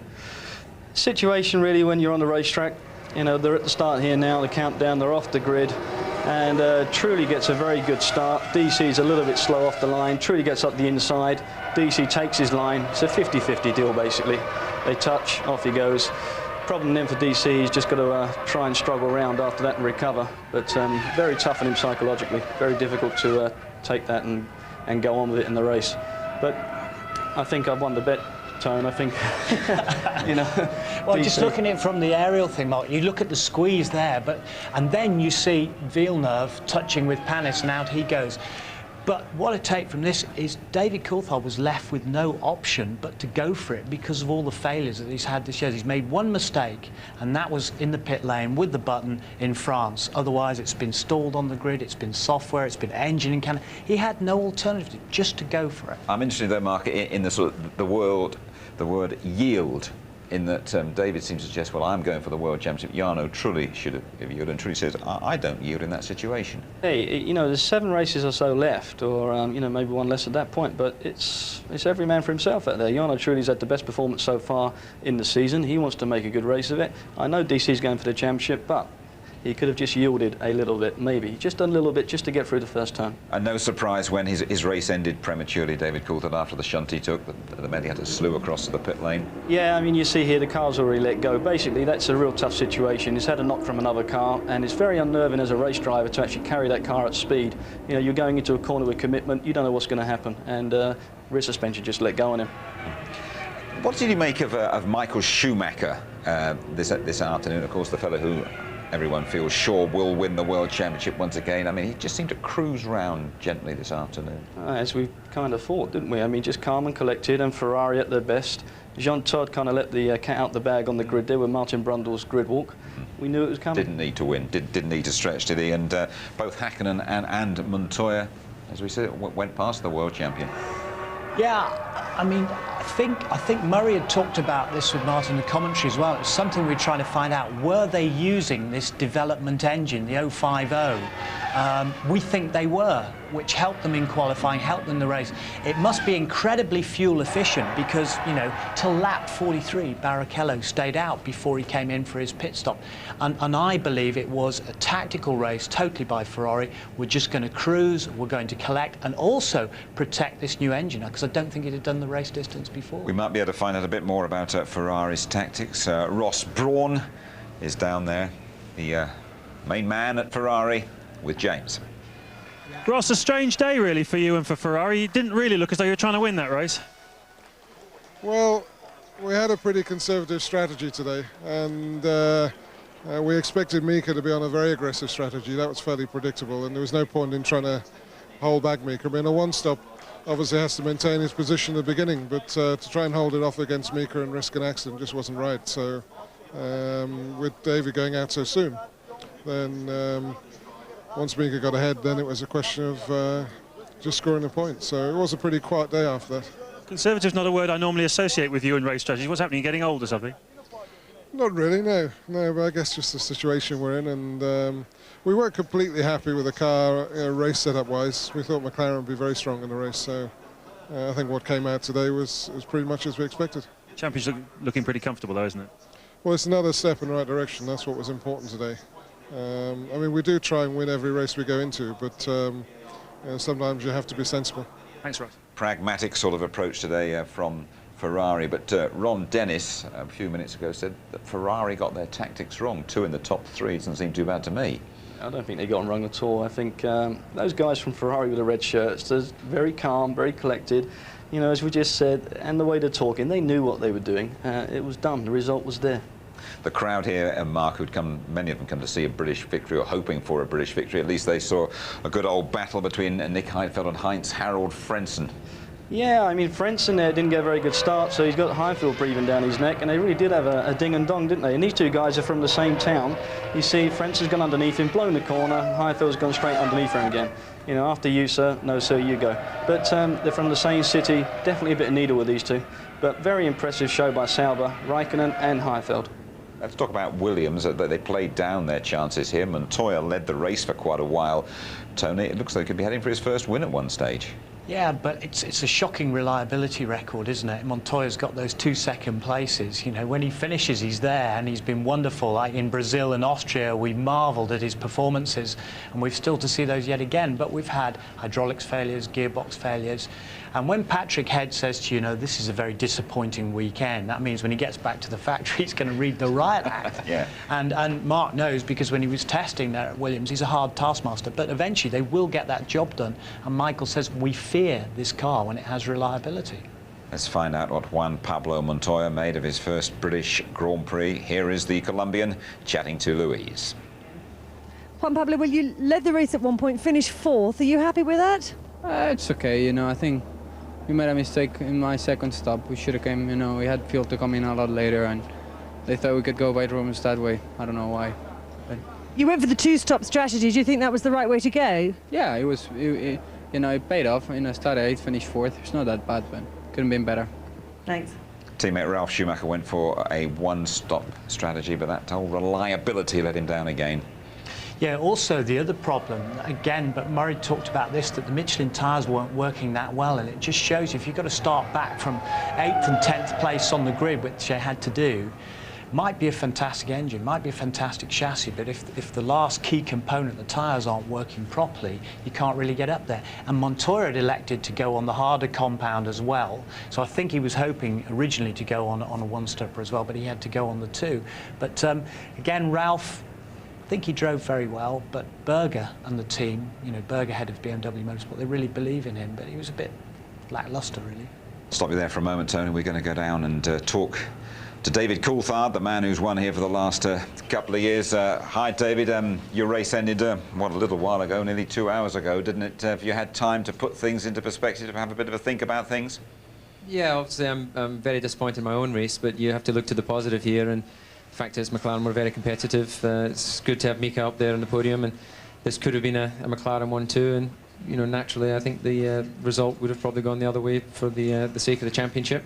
So that in itself gives us confidence, because I think in reality we were actually much more competitive here relative to Ferrari than the sort of display they put on in Nürburgring, where we looked pretty average. Yeah, it's an easy race from the commentary box. It's an easy race from up here, but again, with the benefit of hindsight, do you think you perhaps could have lifted off at that first corner? Well, if you always lift off, unfortunately, you're always going to come out second best. I think that looking at the damage to my car, then Jarno's front wheel was touching only halfway along my bodywork. I think that we as racing drivers know the type of corner you have there, and it opens out on the exit. So with having track position, I was in front of him, then there's absolutely no reason to expect that I should lift in that situation. The only way we'd come in contact would be if I deliberately turned in on him, which I obviously didn't consciously do, and or he drifted into the side of me. At the end of the day, it doesn't really matter, you know, why it happened. The fact is, we should both know that you can't win the race at the first corner. Obviously, slightly different agendas from Jarno and myself. Yeah, if he had been going for the World Championship and you had been in the same position, would you have yielded? I don't think that it's got anything to do with the championship. I think it's just got common sense. You know, two cars don't go round a corner without a bit of give and take. And you know, I made it quite clear that when we entered the corner that I wasn't going to lift, and he should know that, and there should be time to react. And you know, there's enough of the curb on the inside which is flat that he could have turned if he felt that I was squeezing him. So you know, I think that irrespective of what it looks like from the outside, if you're a racing driver and you sit in the cars, you know the corner, you know the circumstance, and you know that it is possible to get two cars through there, but it will involve both giving a bit of room. And unfortunately, we weren't both able to see eye to eye in this situation. But I just remind you again, I did have track position. I was half a car length in front. How big a disappointment is it for you, David, particularly in front of your home crowd, and particularly going for that third successive victory, that you couldn't deliver today?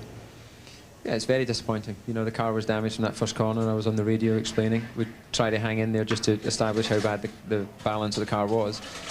And obviously I would have preferred to have parked than to have spun off in the entry to Priory, but just there was so much damage to that right side of the car. It was really just a question of whether we decided to pit or not, and got caught out under braking. So it is disappointing, but nonetheless, I think from a team point of view, to win here, to show that although Ferrari still have the legs on us in qualifying at the moment, we can put in strong race performances. Their strategy was completely wrong today, there's no question about it, so I'm afraid James is going to have to not be so complimentary to Ross Brawn this weekend, because there was just absolutely no logic in going so late on this situation unless they believed they could hold us up. And I would have thought the evidence of our performance through Friday, Saturday with fuel on was that we had a quick race car. Were your tactics set up for you personally to win here today? Yeah, the situation would have been that the team would have maximised my potential to get in there in the championship. So if we'd been running 1-2, then that would have been reversed. That would have obviously been a difficult pill for Mika to swallow, because he you know, as we stood and watched the race, then he overtook Michael and was looking pretty strong. But obviously we don't have the benefit of knowing just how strong I would have been in the race, and I think logically I would have been running right with him. But I've had to swallow those pills in the past, and I have absolute confidence he would have done so here this weekend. Just a couple of final things for you, David. You were very quickly over there to congratulate Mika Häkkinen, who has had a long, lean spell. It's a good win for the team. Yeah, absolutely. You know, that irrespective of everything that's going on in my own battle for the championship and the whole speculation thing, I think for Mika and his car crew, it's been a long time. They've had, you know, they deserve the victory in Barcelona. I don't think anyone could doubt that. And you know, I think he just sincerely, I just wanted to be one of the first guys there to say that welcome back. But hopefully he'll be finishing second to me in Hockenheim. Although, as we all know, there could well be another team coming forward to pick up the victory at that circuit. Sure, and it's never over until it's over. But if I say to you now, I bet you Michael Schumacher is going to be world champion again this year, what would you say? Well, you've got to say it's a pretty steep wall we have to climb. It's still mathematically possible, and no matter what people say at the moment, no one truly knows what's going to happen until the points don't add up. But logically, you'd say they have the strength and the position, and largely during the season, if you look at the first 11 races, they've had the performance. So unless we're able to develop ourselves out of our qualifying situation, then they have the best position. Sure. David, thanks very much for your cooperation before and after the race. Perhaps a word for you about all your fans who are trying to head for the sort of the byways out of Silverstone at the moment. They gave you good support here again, didn't they? Yeah, no, I had fantastic support here, and I really appreciate that. I know it was out there for all the British drivers. It's a shame that I wasn't able to deliver today, but nonetheless, I think that a victory for a British team should be some consolation. Although I do notice there's a lot of support out there for Ferrari, so that makes a change, doesn't it? Yeah, no, that's surprising. But no, it's there's nothing quite like a British crowd, very civilised, and you know, I thank all of them on behalf of all the drivers. Thanks very much indeed, David. Thank you. Right, well, let's talk about Mika Häkkinen. We should, I think, probably pay tribute to Mika Häkkinen a little bit, because people have been putting a line through his career. He's not the most charismatic of drivers, is he? But it'll mean a lot for him to win in Britain at last, won't it? Sure, it's the first time he's won the British Grand Prix as well, but I don't know really why people should put a line through the guy. I mean, there's nothing wrong with him. There's no way that I can see that he wants to go and retire.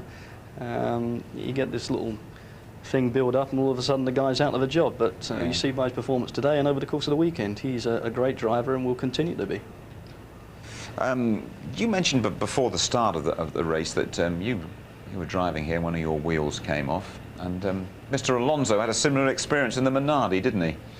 I think everybody goes through a situation like this as a race car driver. At some point, you're like Alonso here, he's trawling around. He obviously knows he's got a problem, he's going very slow, and pop off the left front wheel goes, and off into the distance. And it's a little bit disconcerting. Obviously, trying to then carry the car around on three wheels is a bit tricky. But that kind of thing at Grand Prix level shouldn't happen. Even at this situation here with Mika Häkkinen, that's the rear wheel. Front end pops up, rear wheel goes off, and the rear drops down. Very tricky, very dangerous, but mistakes do happen. Yeah, that was a couple of years ago, and I think, Tony, I'm right in saying that Mika Häkkinen would probably have won, you know, if that hadn't happened a couple of years ago. Yeah, he would have done it. I mean, I'd take slight issue with Mark. I know what he's saying, but the reason there's a speculation about Häkkinen is because from last year we really tried very hard. Look at Belgium and so on. This year, yes, we know he's had a terrible time, but you take Canada where he's in the middle of the pack, he did nothing. And then suddenly when they all scattered in for the pit stops, he scatters off, sets fastest laps and gets up on the podium. He was lapped 6th place in Germany, and he mistakenly thought that the front wings were bent when they weren't. There is a whole catalogue of these very, very poor performances, leading people, like myself, to suggest that perhaps he's up for his P45, I don't know. Well, we'll see. It's not a revolver, but perhaps he should take one occasionally. Mika Häkkinen's been having a bit of a tough season, so has Jenson Button. 15th place for Jenson in the Benetton and his home Grand Prix. Jensen, how was it for you? Not good at all, actually. The car was quite oversteered for pretty much all the race, and that was the problems that I was having. Also, the power steering packed up after about the 10th lap, I think. I think I hit a curve a bit hard and it just shut down, so it's pretty hard work driving on no power steering around here, but there you go. So a tough and not very enjoyable afternoon? No, not really. But there you go. Well, better luck at the next one. Thank you. And we'll see Jensen having a little bit more fun away from the circuit when you rejoin us. Murray Walker is going to pop into the studio as well. And here's his sparring partner. Dad, Rennie Arnoux comes into the pits. Let's stop the start watch.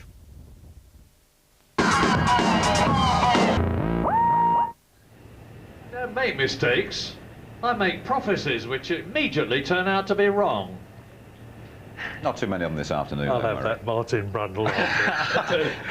He's the back of a very long queue, a very illustrious queue as well, I think. Some experience for you the whole weekend here, Murray, isn't it? I mean, there was a great roar when you came to the commentary box. I don't know how you're going to get out of this place. I think there's still 85,000 people waiting for your autograph. Jim, it's been the most humbling and rewarding and exciting weekend I can ever remember, I think. I mean, I got a gold medal from the British Racing Drivers Club. I'm a very, very proud member of the British Racing Drivers Club. And the only 4 people who've had them before were Bernie Ecclestone, Ken Tyrrell, Sterling Moss, and one other. And one other. Probably you. So, Yeah. and anyway, the difficulty has been getting the job done, because as you well know, we scurry around, getting information, talking to people, and that is something I haven't been able to do this weekend, which accounts for any mistakes I may have made. No, I don't think you made too many of them, did you? Did you enjoy the race? And what are your feelings in hindsight about the race? To be quite honest, it's not there's no such thing as a dull Grand Prix, and this one wasn't dull, because there was actually a hell of a lot going on. If you think about the implications of it, McLaren have done a fantastic job. Ferrari, I think, I mean, people can witter on about the fact that they were on a wrong strategy. Fact remains that they finished 2nd and 3rd. I feel desperately sorry for Montoya. Williams have got a bit of work to do, but there's a lot of things happened here today that are going to affect the rest of the season. Right, you didn't go to the ball, did you? Or you didn't go to the only thing I didn't go to. And I don't think you paid too many personal visits to the campsites, did you? Well, not this year. Not this year, or any perhaps next year, because there are all sorts of ways of getting a taste of the action at the British Grand Prix. Lots of variation around. Our reporter's Beverly Turner. What is the ultimate Silverstone experience? Is it helicopters and hospitality, or tents and tinnies? Well, every year thousands of fans end up right here in the often muddy fields near the circuit. So are they dedicated or just a bit mad? Wonderful. Yeah, it was absolutely brilliant. Spot on. We are the 5-star campers. It's nothing else like it.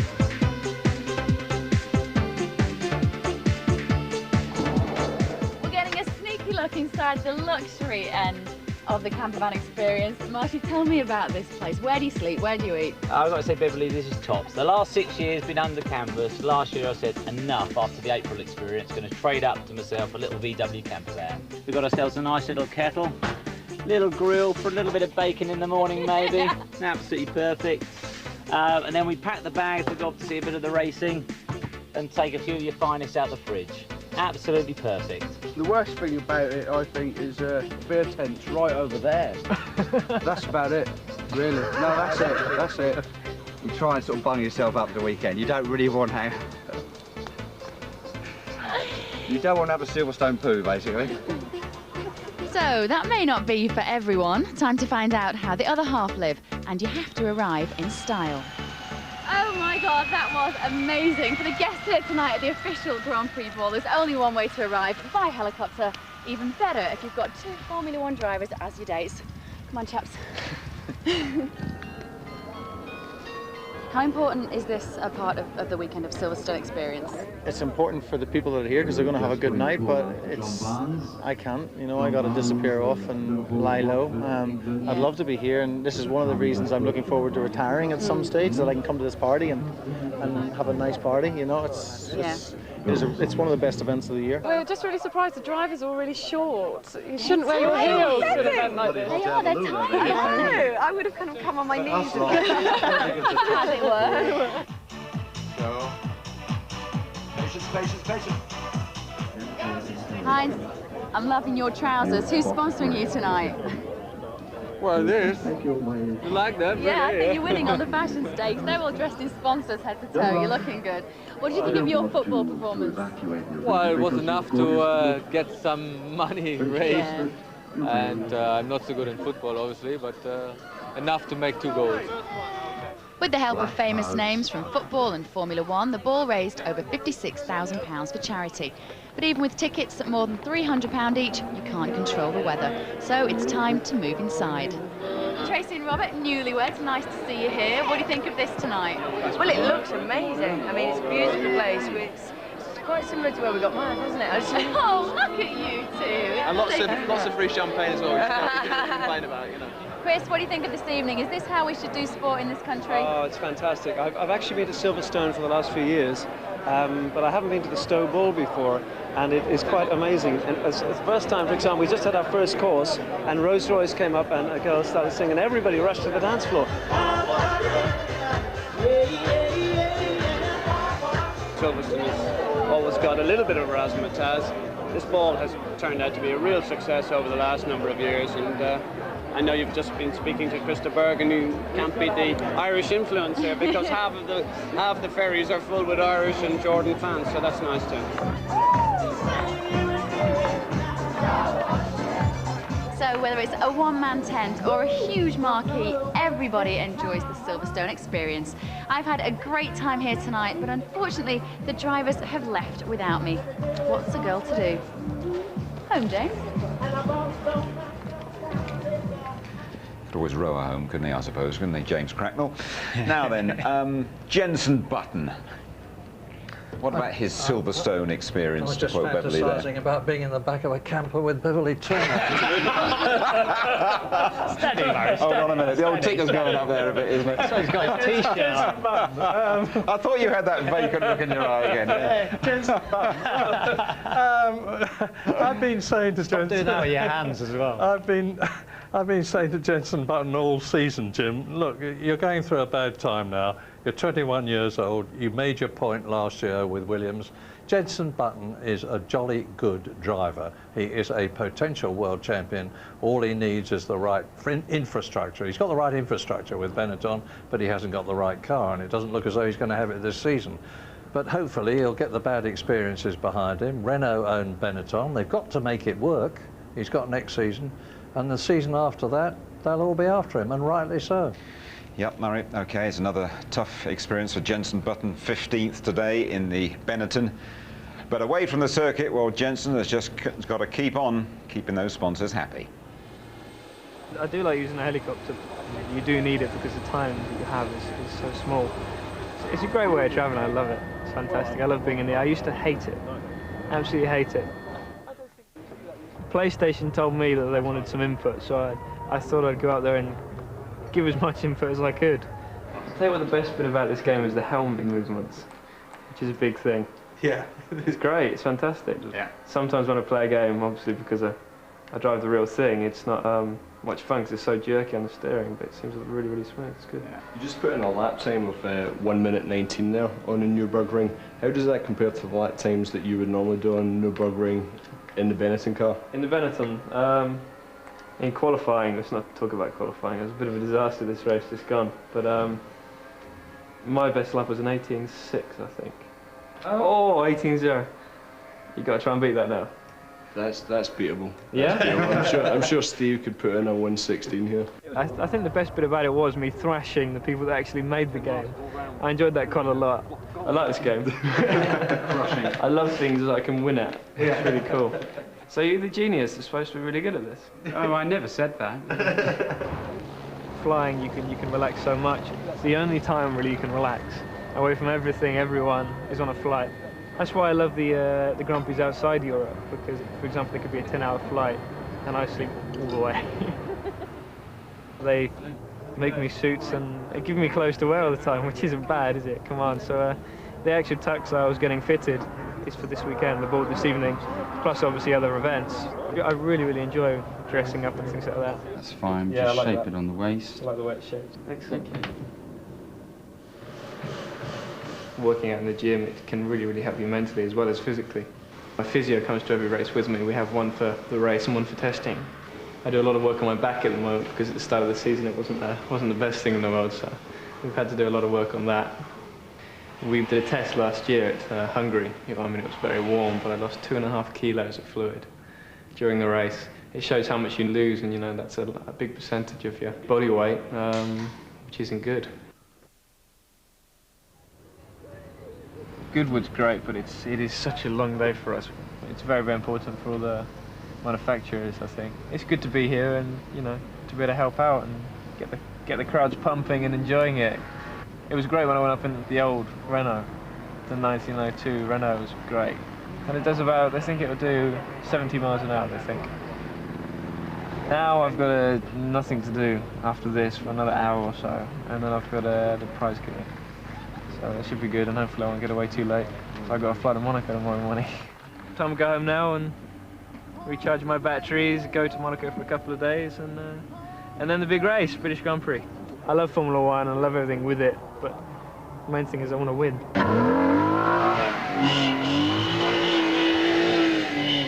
And about winning, I think he would settle for a World Championship point right now. Before the race, you'd have heard us talking to Ross Kemp, working this afternoon in the Jordan pit. See how he got on.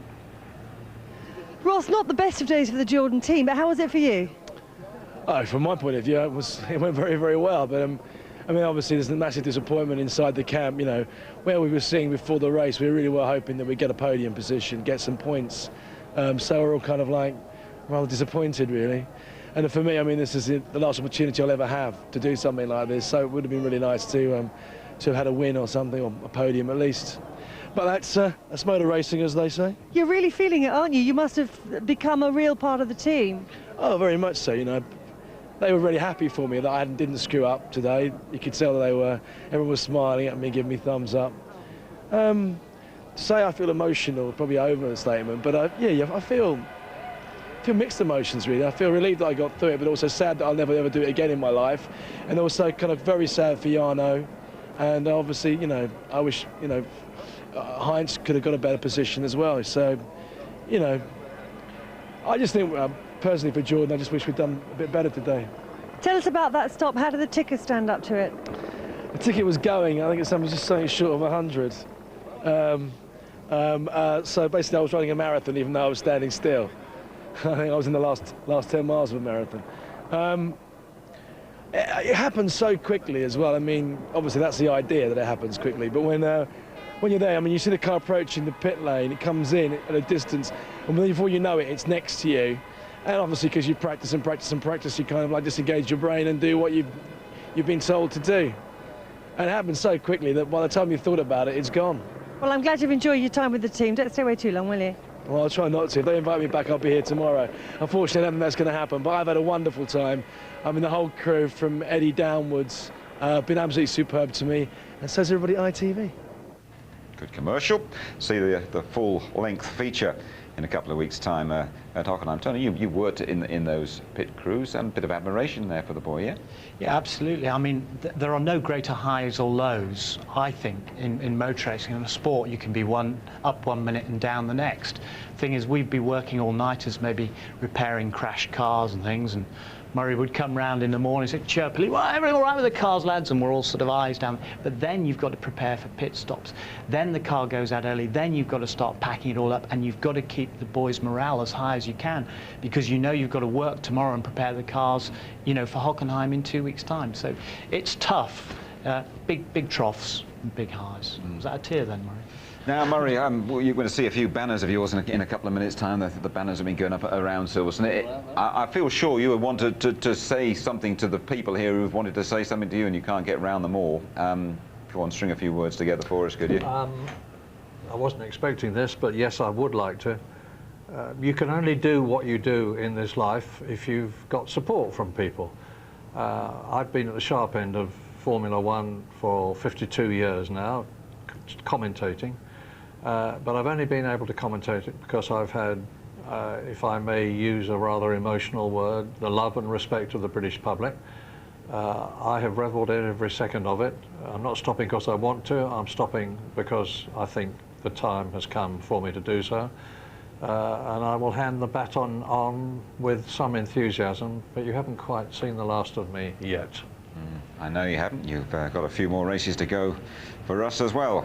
And here we go. The banners. Commentators one thing, retiring is another. Goodbye, Murray. Sorry to see you go, go, go. As we all are, Murray. Now, Murray's minted. Best wishes. Commentating one thing, retiring is another one. A little familiar theme. Go, go, go. They've gone some work in these, haven't we? And this is the winner. Formula One needs you, Murray. Okay, that's our winner today. Well done on that. Right then, now your chance to win the latest British sports car. If you've been paying attention over the next, or the last 3 hours, 20 minutes, you'll have no problem with this question. Who won last year's British Grand Prix? A. Michael Schumacher. B. Mika Hakkinen, or C. David Coulthard. A. Michael Schumacher. B. Mika Hakkinen, or C. David Coulthard. The winner of last year's British Grand Prix. First prize, a new MG ZR car. Day for two at Thruxton to drive new MG saloons. 10 runners-up, a day for two at Thruxton to drive the new MG saloon. And there it is, the new MG ZR. 09069 51 50 50, 09069 51 50 50. Lines closed midnight, July the 24th. More details on our website. It's coming pretty soon, you know. The new ITV Sports channel is right around the corner. Be sure to join us for the highlights at 11:15 here on ITV tonight. Repeated ITV2 tomorrow at 7. As we've been saying, next port of call, German Grand Prix, a couple of weeks' time, qualifying from 11:30 on the Saturday, the race live, pre-race show from 12:05, highlights 11:50, repeated ITV2 on the Monday at 7. There we are. Tony, thank you very much indeed. Murray from Silverstone, thanks a lot. You've got a few more to go though, haven't you? Okay. Got to be the end of David Coulthard's World Championship dream. Mika Hakkinen is best of British for the very first time. Bye-bye to you all.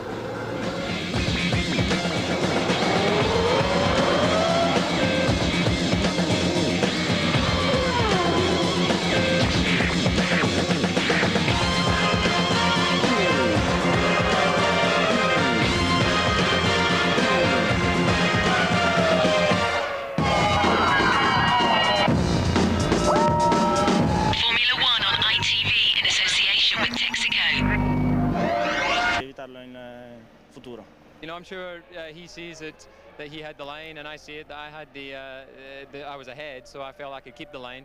And ultimately, it's just one of those racing incidents, which is unfortunate to happen. You know, you get a close call, and sometimes drivers come together. Was it that in winning the championship? Yeah, a lot can happen. You know, we've still got to wait and see what the outcome of this race is. Very special indeed. It's great to drive for the team, which is British team, and in front of the British fans. Everybody was cheering up in a big way in the grandstand. It was a good feeling.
Luciano Berti, a short race, your engine blew.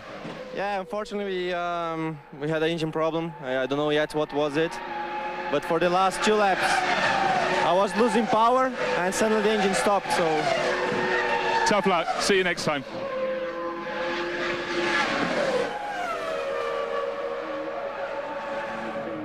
Corrected at a slight sign indication of how hard he's trying. 1.87 seconds is all that separates Michael Schumacher from Juan Pablo Montoya. Jarno, actually very short race. What happened on the way to the first corner there? Well, I had a very good start and I was next to David by the first corner. Unfortunately, I don't know if he didn't see me or just closed the door, and so it was a shame because I couldn't find any more space to avoid the accident. Just a racing incident? Yes, probably, yeah, but you know, when you are outside, probably you have to think about how you move, because the guy inside cannot find any more space to avoid the accident in case you close the door. Very bad luck, thanks. Jordan? Jarno, we didn't get clear. I'll get him in 2 seconds. David, just before you go in, much shorter race than intended. I've just heard Jarno truly say that you must have closed the door on him or something. How did you see it? Well, you know, 2 into 1 doesn't go, and although Jarno was on the inside line, he made a better start. I had track position because I was slightly ahead, so I felt that the corner, in terms of us doing it at the correct speed, was mine. And then when I turned in, he was still there. So, you know, I'm not going to do a Jarno bashing session because, you know, he obviously saw it from one point of view and I see it from another. But ultimately, if 2 cars come together, it does neither of us any good. And what was the damage to your car? Why have you had to stop? Rear suspension was broken and then it let go coming into Priory. So that's absolutely a major blow to your championship aspirations? Only if Michael finishes. OK, David, tough luck.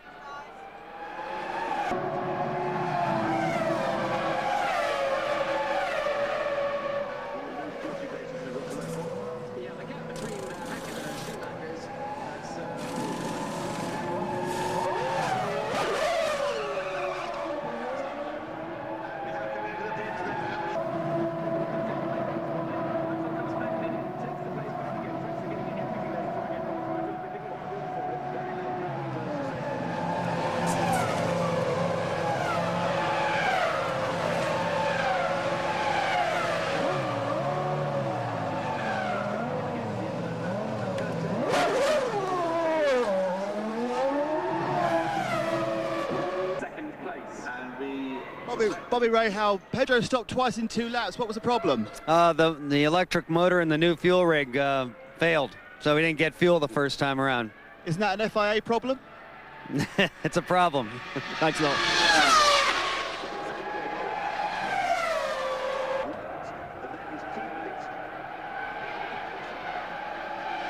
Ralph, what happened? Ralph has just run away.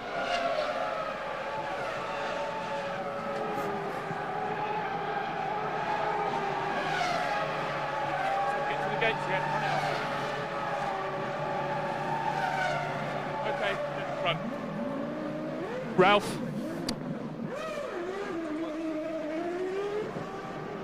You see that?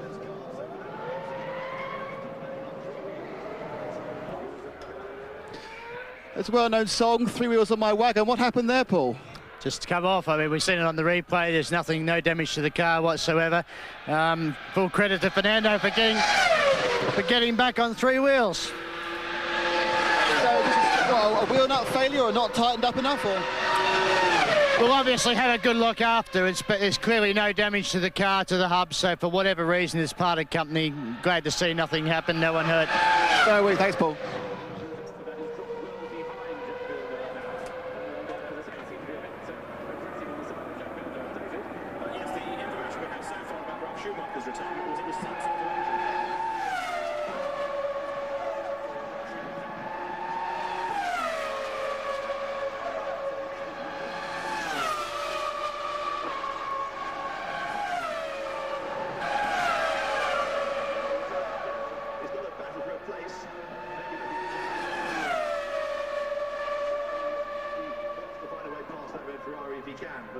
Stuck behind it, even though he's a lap down anyway, down in 9th place. Now, Jack Villeneuve has finally cleared Giancarlo Fisichella, so there's just daylight now between Heinz-Harald Frentzen in 7th place. 3 seconds worth of daylight is the gap.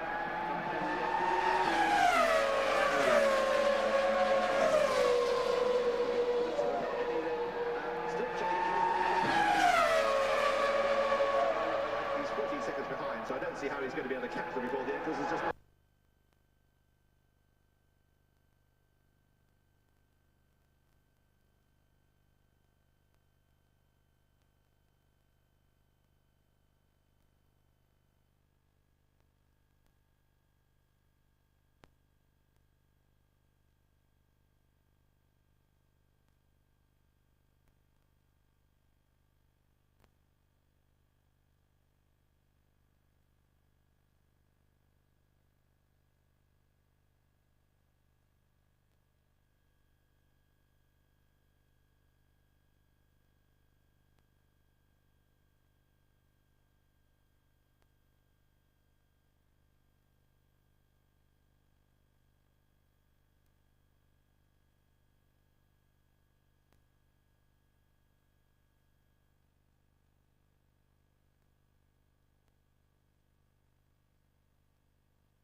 And you're back with us at Silverstone, where Mika Häkkinen, a 10-to-1 outsider, has won the British Grand Prix for the first time, followed home by Michael Schumacher, the German, cruising towards another world title. Rubens Barrichello is third. That's his best ever in Britain.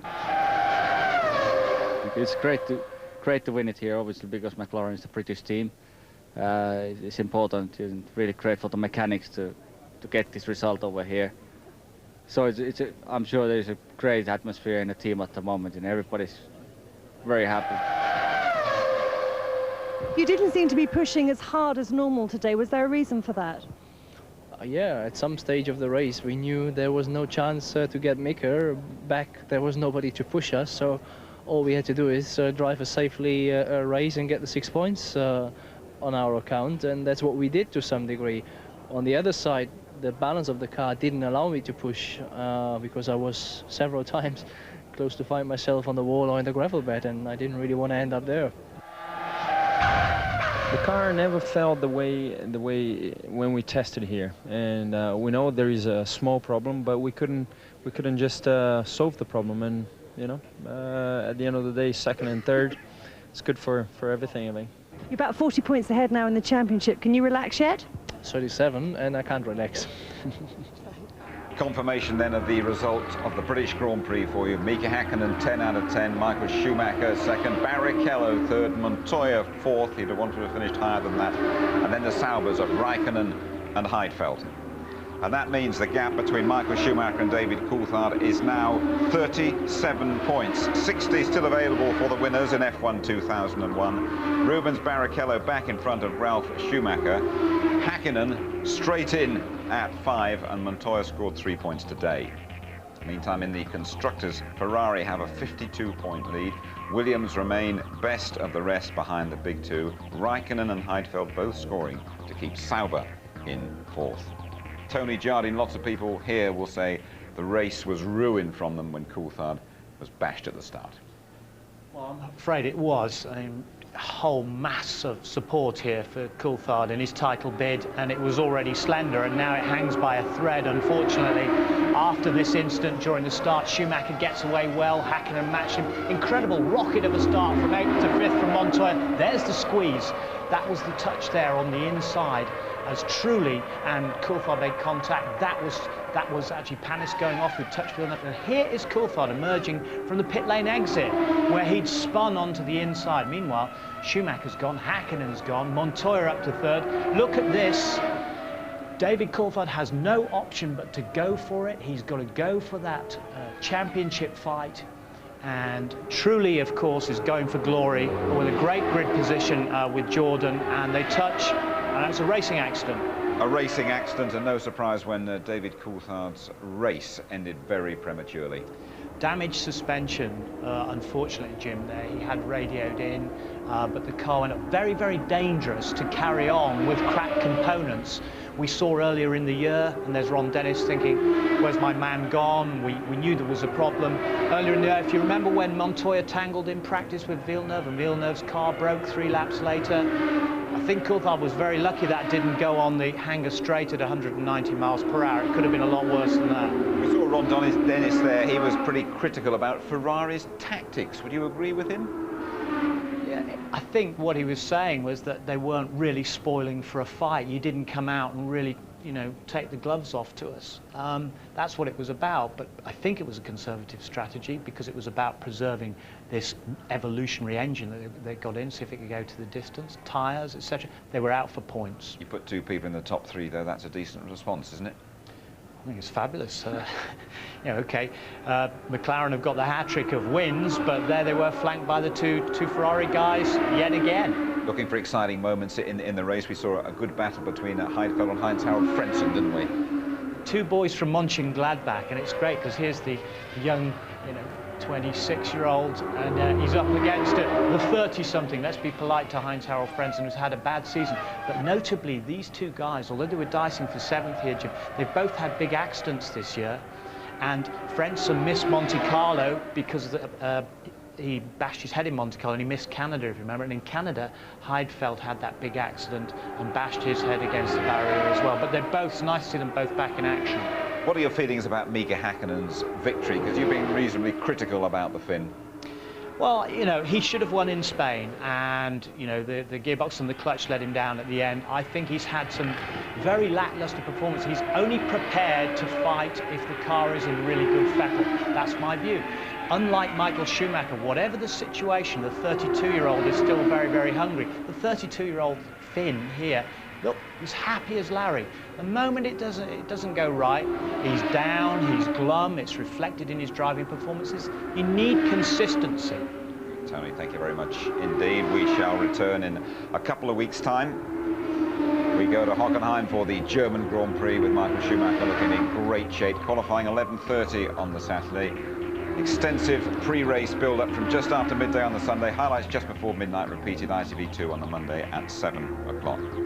Right then, Mika Häkkinen wins the race, but no doubt here about the star of the British Grand Prix in 2001. That's Murray Walker. A very emotional weekend for him, saying his goodbyes to Silverstone. Good night to you all. Thank you all very much. I've had 52 wonderful years. The best of them have been at the British Grand Prix, at Silverstone and at Aintree and at Brands Hatch. You can only do so much as an individual, but if you've got the love and respect of the people that you're talking to, it makes it a very easy job, and I've loved every second of it. Thank you very much.